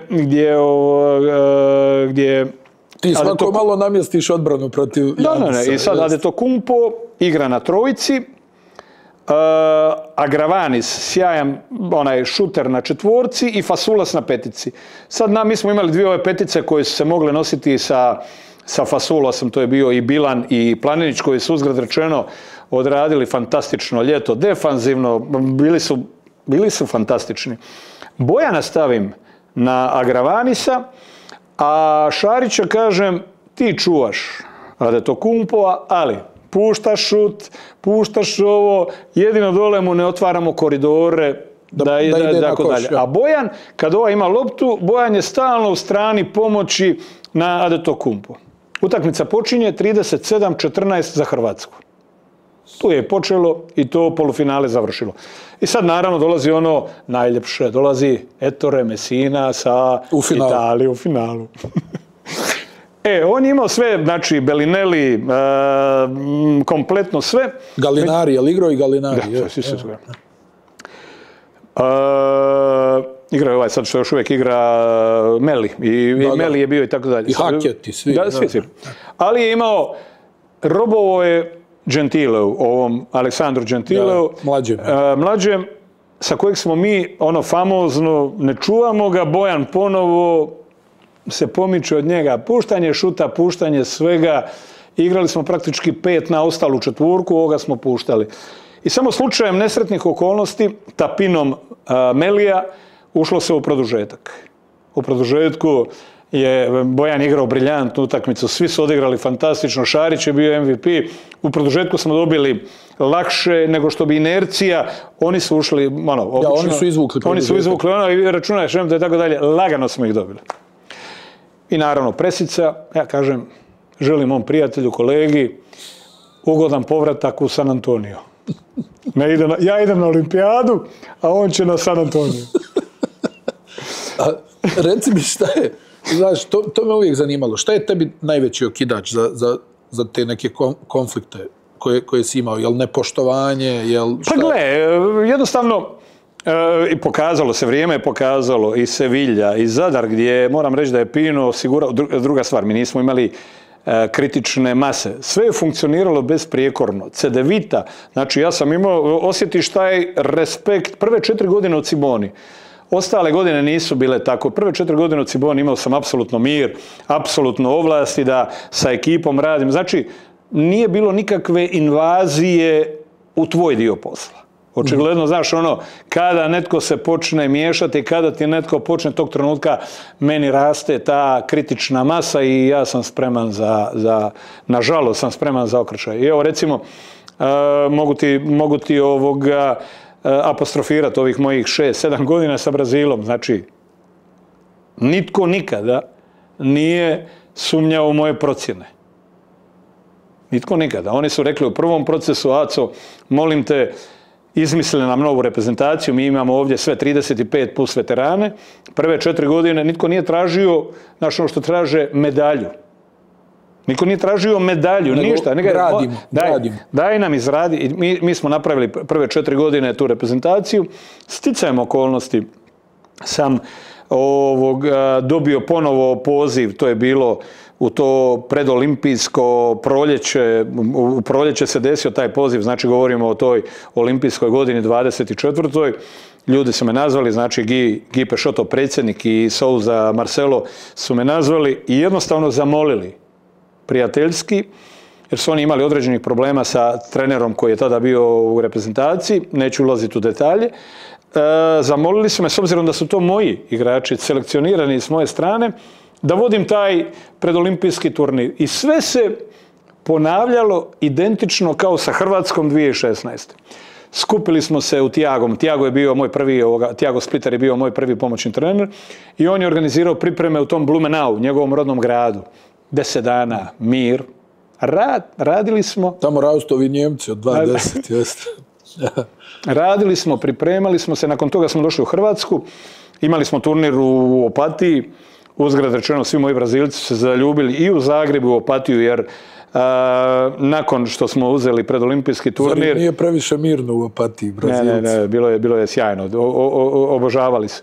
I velim, došli smo na taj turnir tu u Opatiju, nakon toga smo otišli na jednu lekciju da je naučimo u Sloveniju, kad je briljirao Luka i kada su nas dobili 10-ak razlike, ali smo tu naučili što znači igrati, recimo, znači u nekakvom okruženju koje će nas čekati u eventualnom finalu ako dođemo do Latvije. Jer to je bio onaj klonirani scenarij, pune stožice, Luka nabrijan i tako dalje, ali smo dobili taj osjećaj. I otišli smo na taj predolimpijski turnir, krenuli smo od... prva utakmica Crna Gora, mučili smo se 30 minuta, ali smo ih prelomili, dobili. Nažalost, drugu utakmicu u jednom trenutku smo imali crni break protiv Kameruna, koji onog trenutka kada sam ja krenuo u rotaciji, a tad je samo Marcelinho bio zdrav na playu, Jago i Raulzinho su imali probleme i nisu mogli adekvatno to odraditi. I tih 10-ak minuta, kad Marcelinha nije bilo, smo jednostavno izgubili sve konce, gdje su nam ovi napravili, otišli su nam u jednom trenutku na 24 razlike. Tog trenutka se pakiramo doma. Međutim, u drugom poluvremenu je Marcelinho to povezao, mi smo odigrali, došli smo praktički na šut za pobjedu, ali je bilo nebitno jer smo do 7 razlike bili prvi. Nakon toga polufinale sa Filipinom, oni su onako atipična košarka koja igra bez puno pika, ali sa mnogo tih drugih stvari, to smo riješili. I tad je došla ta recimo možda i najbolja utakmica od kad sam, mislim, najbolja utakmica svih ovih 6-7 godina, čak i bolja od ovoga što se dešavalo na ovom America Cupu. Ali ta utakmica protiv Latvije, Letonije, kako li god, kad je otvoriš 8 šut za 3 poena u prvoj četvrtini. Znači, netkome tko je peti na FIBA-inoj ljestvici, ko plati 3 miliona za organizaciju, kojima je trener, najbolji trener proglašen na svjetskom prvenstvu godinu dana ranije, Luka Banki. 34-11, završetak prve četvrtine. Nema utakmice.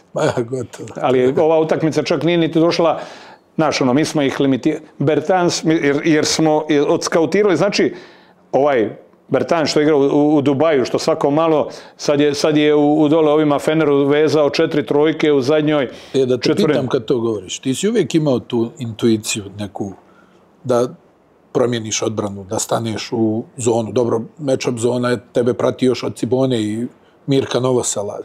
Uvijek si imao taj neki osjećaj da napraviš izmjenu, da gurneš nekog igrača u tim tako utakmicama, da promijeniš odbranu, da...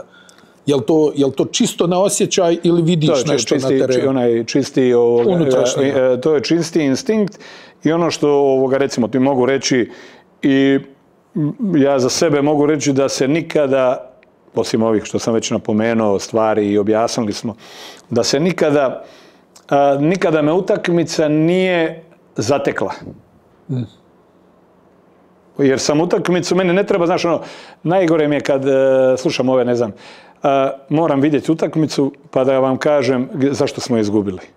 Znam tačno što smo izgubili. Gle, to čitanje utakmice, gdje su opasnosti, gdje trebaš nešto otpustiti, to praktički... Automatizam. Ja. To je čisto to je nešto što nosiš u sebi. Zato ja kažem, košarka je dio, onaj DNK moj. Možda, rekao sam ti, možda zbog mojih ratova, možda zbog pogrešne procjene. Ja nisam doživio nekakve više sfere, ali ako ti ja kažem da sam u onoj zadnjoj deceniji 90. godina, ja i Obradović smo bili ti koji su vodili najviše euroligaških utakmica. Da. U tom desetljeću. Da. Međutim, kad poremetiš tako dalje, onda... Međutim, evo, velim ti, dešava se sad jedan prekrasno razdoblje te moje karijere, jer, evo... Ti voliš sad selektorski posao, je li tako? Tako je već se duže 20 godina dok sam bio, recimo, u naponu snage, dok sam bio puno mlađi, nije mi bio problem voditi Cibonu, reprezentaciju, biti paralelno i jedno i drugo, nije mi to bio problem. Međutim, prije 21. godine nakon predolimpijskog turnira sa Brazilom u Splitu, odlučio sam prihvatiti uvijek me vukla nostalgija za tim Pezarom, Scavolinijem i tako dalje. I odlučio sam paralelno raditi oba posla. Međutim, u trenu, u 2 tjedna sam shvatio da sam napravio pogrešku i jednostavno sam ljudima, nakon 4. kola, rekao sam, gle, Ario je moj suigrač, Ario Costa je bio moj suigrač, ja kažem, Ario, gle, jednostavno, ti moraš trener kluba, ti moraš imati energiju svaki dan. Ti si taj koji pokreće, ti si taj koji pokreće sve i tako dalje. Ja sam jednostavno osjetio da moja energija više nije na potrebnoj razini za to. A ovo 3 mjeseca se akumuliram i onda imam pravac Copacabana i idemo. Da te pitam jednu stvar, dosta se sad priča o tome. Kako se promijenio odnos igrač i trener, kako više ne može galama, kako treba biti dobar prema igračima, fin, ne znam, ovako, onako.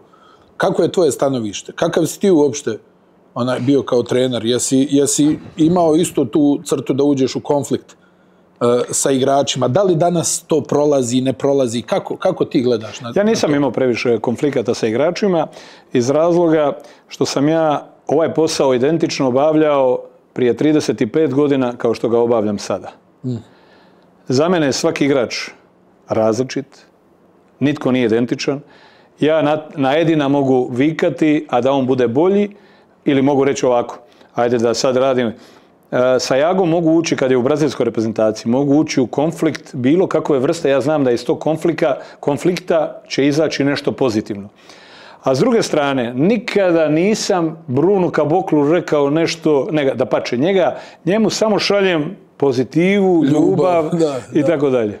I zato čovjek obožava, čak bih ovdje rekao da nije pitanju igranje za brazilsku reprezentaciju, da između ostalog, naravno da je to, ali između ostaloga zato što sam mu ja trener u brazilskoj reprezentaciji, jer 2019. godine, kada je on bio član Memphisa, bio je posvađan sa trenerima, stručnim stožerom brazilske reprezentacije. 2017. godine u sred utakmice napustio u drugoj četvrtini, otišao, napustio i nikad više nije. 2019. godine, znači pred svjetsko prvenstvo, meni je manje više sve posloženo, ali mi fali jedna streć četvorka.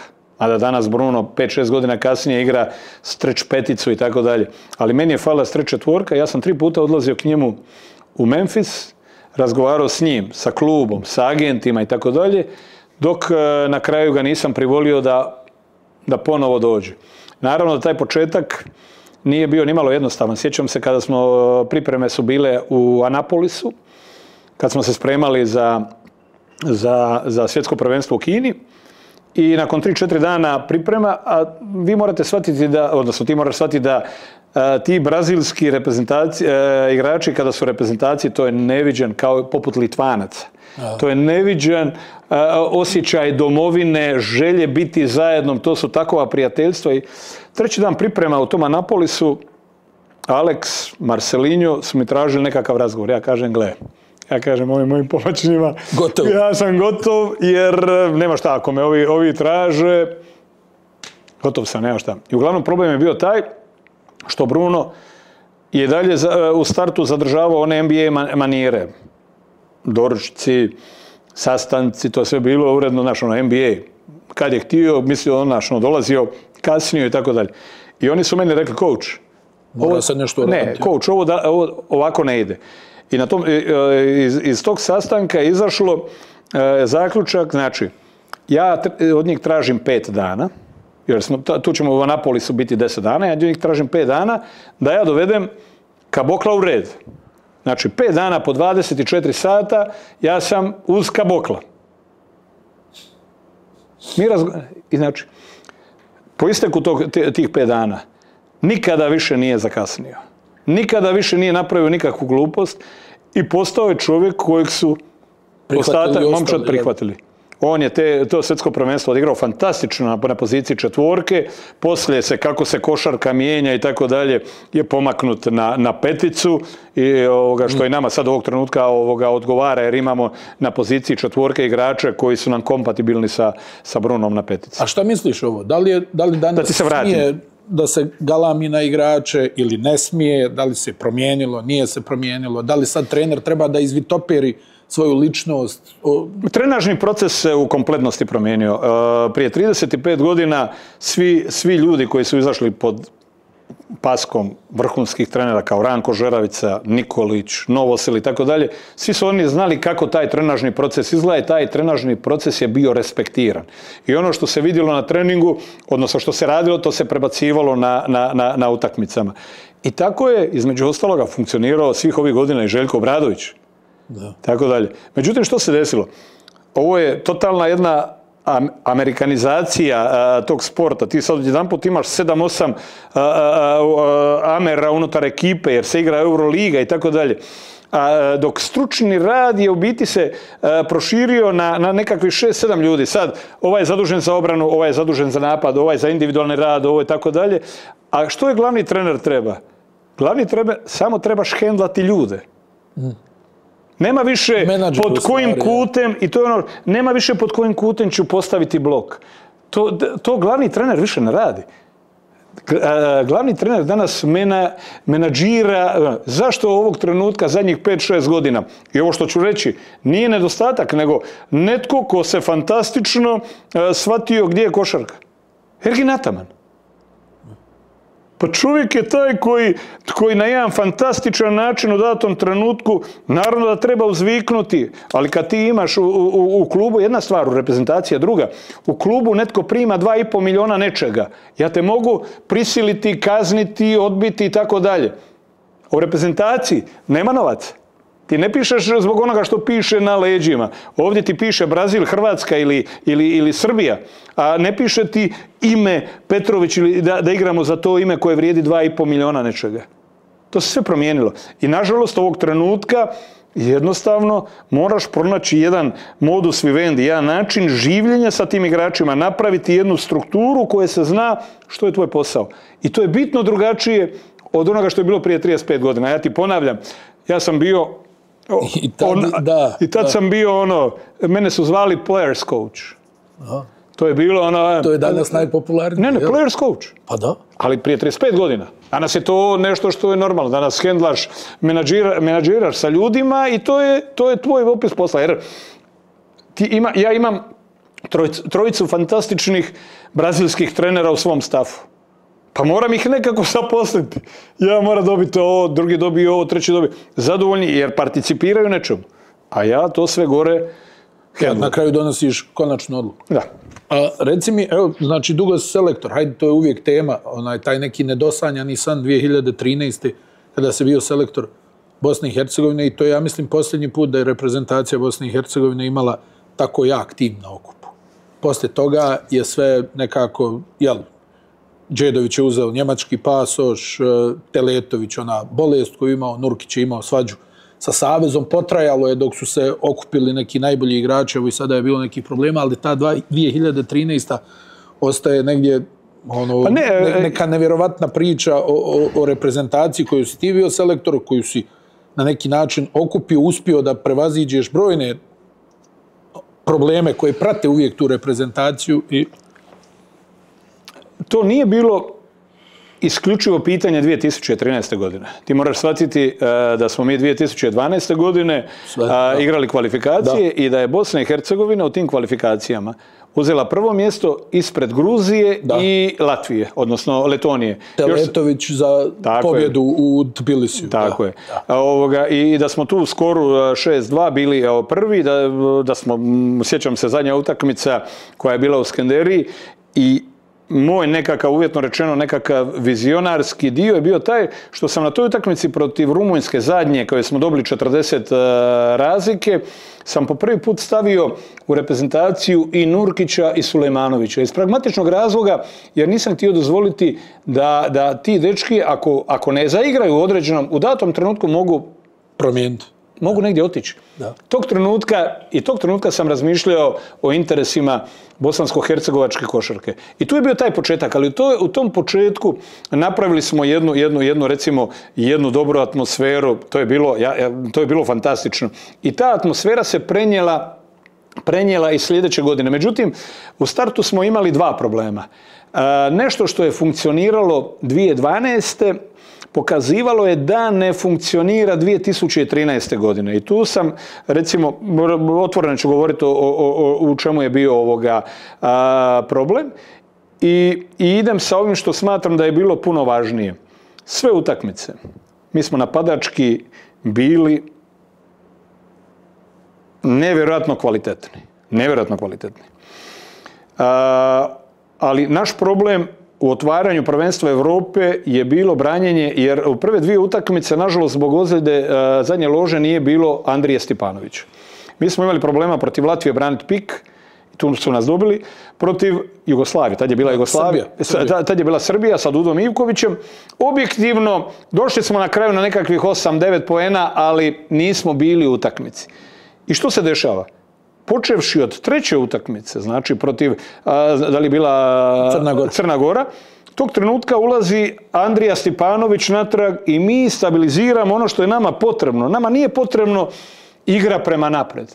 Nama je potrebno samo ovo i Andrija nam stabilizira zajedno sa Kikanovićem, stabilizira nam to. Sad imam 2 centra i funkcionira. Rješavamo pik igru, dobivamo jednu utakmicu, dobijamo drugu utakmicu i onda... I treću. I dolazi onda ona gdje ti vičeš iz parkinga, iz garaže, odakle iz slačionice. Mi smo bili, kako da ti objasnim, prerano smo došli na tih 16 koševa prednosti. Došli smo u 34. minuti i onda logično i protivnik skida rukavice. Misliš da je to bilo... Prerano. Sve je bilo... Nekako je scenarij bio idealan. Ne, sve je bilo, ali prerano je 16. Aha. Jer šta se desilo u tom trenutku? Ti kad dolaziš do cilja, nama je bilo potrebno dobiti 9 ili 10. Sad ne mogu se sjetiti, 9 ili 10 razlike. Čak ja mislim 11. Ne, 11 ne, 10. 10 je bilo target. Target je bilo 10 i više, čini mi se. Da. I slušaj, mi odlazimo na 16 razlike, ali šta se dešava? Tog trenutka se pojavljava jedna nedoumica igračima na terenu. Da li nastaviti igrati isto? Da li ubrzavati ili ali ti si u jednom pozitivnom ludilu. I neću, mislim, sad moram imenovati i tako dalje, ali taj jedan detalj nam se desio i sad Gorda na 16 razlike u jednom, ne znam po kojem našem kontranapadu, on probiva prvu liniju i sad odjedanput ostaje iznenada sam. I znači, ide, međutim, zadnji korak mu je predaleko od polaganja, od vicera. Ima on to, ali tog trenutka on hoće izbaciti još jedan šut na Mirzu, tamo se presjeca lopta, Kleiza se pojavljuje i Kleiza stavlja prvo jednu, drugu tricu i u roku 2 minute nas vraća ispod 10. Ono što je u te 3 utakmice, prvo emotivno, prvo ti naši odlasci gore i kad smo se spuštali na utakmicu, to je nešto neponovljivo. Detalj taj taktički, nije nam funkcionirala ono što nam je funkcioniralo godinu dana, to znači Zek Wright ili Nemanja Gordić na pleju, na dvojci je bio Đedović, a na trojici je godinu dana ranije fantastično igrao Ante Mašić. Da. Ne znam da li se sjećaš njegovih 6-7 trojki protiv Gruzije, dobar. Međutim, ova petorka sa Mašićem nam nikako nije funkcionirala. I tu se desilo izanalizirali smo, i tu se desila jedna promjena da smo ubacili, nikada smanjili smo petorku, bacili smo jednog čistokrvnog šutera unutra. Šutalo, jel? Samo šutalo. Ali ne šuter koji će sad staviti 8, ne, bile su nam potrebne 2. Bum, bum, Đedović uzme loptu prvija, Mirda. To je bilo košarkaško ludilo u pozitivnom smislu. Da. I treba reći, nikad se nije, mi smo ispali u četverokutu sa 3-2. Što se nikad nije desilo. Ne to, nego i nakon toga se igrala se prvenstva, osmina finala se igrala sa 16, a tad je bilo prvenstvo, dalje idu 4 grupe po 3. Nije bilo 4 grupe po 4 dalje, ko što je sad. Nego se išlo dalje na 12 i formirali se 2 grupe po 6. Da smo mi kojim slučajem otišli dalje. Prvi protivnik nam je Belgija. Drugi Ukrajina. A nemoj zaboraviti da smo na pripremnom turniru, tada se igralo još uvijek je bilo sa prostora bivše Jugoslavije, ne znam kako se zvao. Da, u Ljubljani. U Ljubljani. Dobili smo Sloveniju Božidara Maljkovića, dobili smo Hrvatsku Jasmina Repeše i u zadnjoj minuti izgubili od Srbije Dude Ivkovića. Ono je bilo takav jedan vrtlog emocija i recimo, nikad nema brijanje, spuštanje dole iz i to kad, zato me pogodila jako odlazak Halida Bešlića, jer te njegove pjesme kad smo se spuštali od Kranjske gore do Jesenica. Pratile, a? Ne, ali kako je to bilo nabrijano, kako je to bilo, da smo prošli dalje, mi bi sve pojeli. Pa vjerovatno, znaš, negdje to je... Uzeli bi zlato. Reci mi za kraj ovog razgovora da te pitam, da izabereš najbolju petorku dok si bio igrač i najbolju petorku tvog trenerskog opusa. Dobro, da si mi to malo ranije rekao da izaberem bio bi pripremljeni. Znači, s kojim sam igrao. Znači, ja sam u petorci, jel? Pa, ako hoćeš, stavi sebe. Ne. Ali recimo nekih saigrača, protivnika, neko ko je na tebe ostavio utisak. Dobro, jel?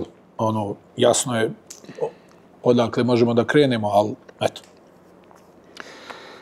Dobro, idemo ovako. Znači, definitivno ono što moram se vezati sa ljudima sa kojima sam igrao. I to definitivno, znači, Dražen ulazi unutra, Krešo ulazi unutra i zbog onoga što je značio i puno vremena smo pojeli zajedno, govorimo o igračkom dijelu i tako dalje, Andro Knego je unutra i tako dalje, bez obzira što je, tu je bilo jako puno i Rašo Radovanović i tako dalje. Na trojici bi stavio Dražena Dalipagića i to je recimo znači što se tiče play-a, ono što sam igrao, pa igrao sam u periodu kad sam smatrao da sam ja najbolji. Tako da eto, velim ti, ajde neka to bude u tom kontekstu da zaokružimo. Znači, ima to još jedno, povukao bi recimo Dražena da ide da bude još moćnija reprezentacija, visoka jedna kvalitetna petorka. Kukija bi još stavio unutra. Dražen, Kuki, Praja, Krešo i Andro. A trenerski tvoj opus, koji je 5 najboljih igrača koji si trenirao? 5, znači tu moram staviti uz dužno poštovanje svega zbog onoga što je navedeni radio te 2 godine. To je bio one man show, prema tome igrački, definitivno moram staviti Michaela Andersona na poziciji playa. Što se tiče Čak i ispred Čakija, a? Da, jer Čaki je bio u sistemu, a ovaj mi je praktički nosio čitavu momčad. Sada vidimo dalje. Cibonu trenirao, da. Tu ima sad, recimo, Kiričak, Bogdanović, Bojan. A reci mi, onaj Giriček, da li misliš da je u potpunosti iskoristio svoj potencijal? Ne, to je neslučajni potencijal, međutim, njegova karijera je mogla biti puno kvalitetnija nego što je bila. Jednostavno zato možda što je bilo je teško otvaranje te priče za Giričaka, međutim onog trenutka kad je krenulo, jednostavno takav profil igrača, da je on igrao kao što je igrao recimo, bio je CSKA i tako dalje, međutim velik broj godina je proveo u NBA-u gdje se nije mogao iskazati do kraja. A Bojan? Bojan kaže, gle, meni je neke su mi legende rekli, recimo tvoj bratić, kako ti kažeš, rekao da mu je to najljepši igrač za gledanje. Apsolutno, to je profil šuta, međutim, nikad neću zaboraviti izlazimo nakon jedne pobjede u Riju. On je isto prvi, ja se uvijek osamim, odem, nakon odradim toga i nas dvojica sami. I sad mi razgovaramo o tome šta smo napravili, radimo i tako dalje. Osvojili smo predolimpijske, radimo i tad smo osvojili grupu, bili smo pobjednici grupe u Riju, da. U Riju. Dobili smo Litvu, Brazil i Španjolce. Izgubili smo od Argentine jer nismo mogli sa ove 2 petice braniti pick and pop Skole. Skola nam je stavio 5 trojki i to nas je ubilo. I meni nikako ne leže ovi Afrikanci. Ubi nas Nigerija, fizički nas, ne mogu riješiti. Istukli, da, nešto ima. Kad bude za ovo sljedeće svjetsko prvenstvo, dajte mi sve, nemojte samo dati Afrikance, molim. Mogu sa svima. Tako da Bojan je nešto neviđeno kaže i meni je žao što nije uspio sa reprezentacijom ući u jedan vrhunski rezultat, jer to je igrač neviđenih kvaliteta. I druga stvar, i on meni samo veli, Aco, tovari na mene, tako dalje. Ja ću sve. Tako da. A dobro, to su trojica, daj još dvojicu. Čekaj sad da uđem, da vidim što mi je u tom kontekstu recimo četvorka iz onih prekrasnih dana, reći ću da mu dam malo i pozitivnog inputa ovog trenutka Šarić. I peticu koje sam trenirao, gle, sve je to bilo, trenirao sam i one 95. su bili i Rađa i tako dalje, međutim to je bilo sve minimalno u malim tim nekakvim okvirima i sad ću napraviti nešto za što će se grobari uhvatiti za glavu. Bruno Caboclo. Bruno Caboclo. ali pod mojim vodstvom. Aco, hvala ti puno na ovom. Koliko smo napravili? 3 sata. Evo ga, rekord. 3 sata. Rekord, gospodine Petrović. I što je najgore, ima još jedno 2 sata. Nismo, ali bit će prilike. Ne, sljedeći put kad dođemo u Beograd, onda ćemo drugi dio. Hvala ti puno na izdvojenom vremenu. Puno sreće u daljem radu sa Brazilom. Nije loše to, selektor Brazila. Da, i to ovako ja kažem ovima, kad me naljutite, Copacabana pravac. Hvala tebi na dolasku. Naravno. I sve najbolje u nastavku karijere. Dakle, poštovani gledalci, eto ga rekord, najduži podcast do sada od kako X&O's četa. Mi vas pozdravljamo i vidimo se nekom narednom prilikom. Ćao.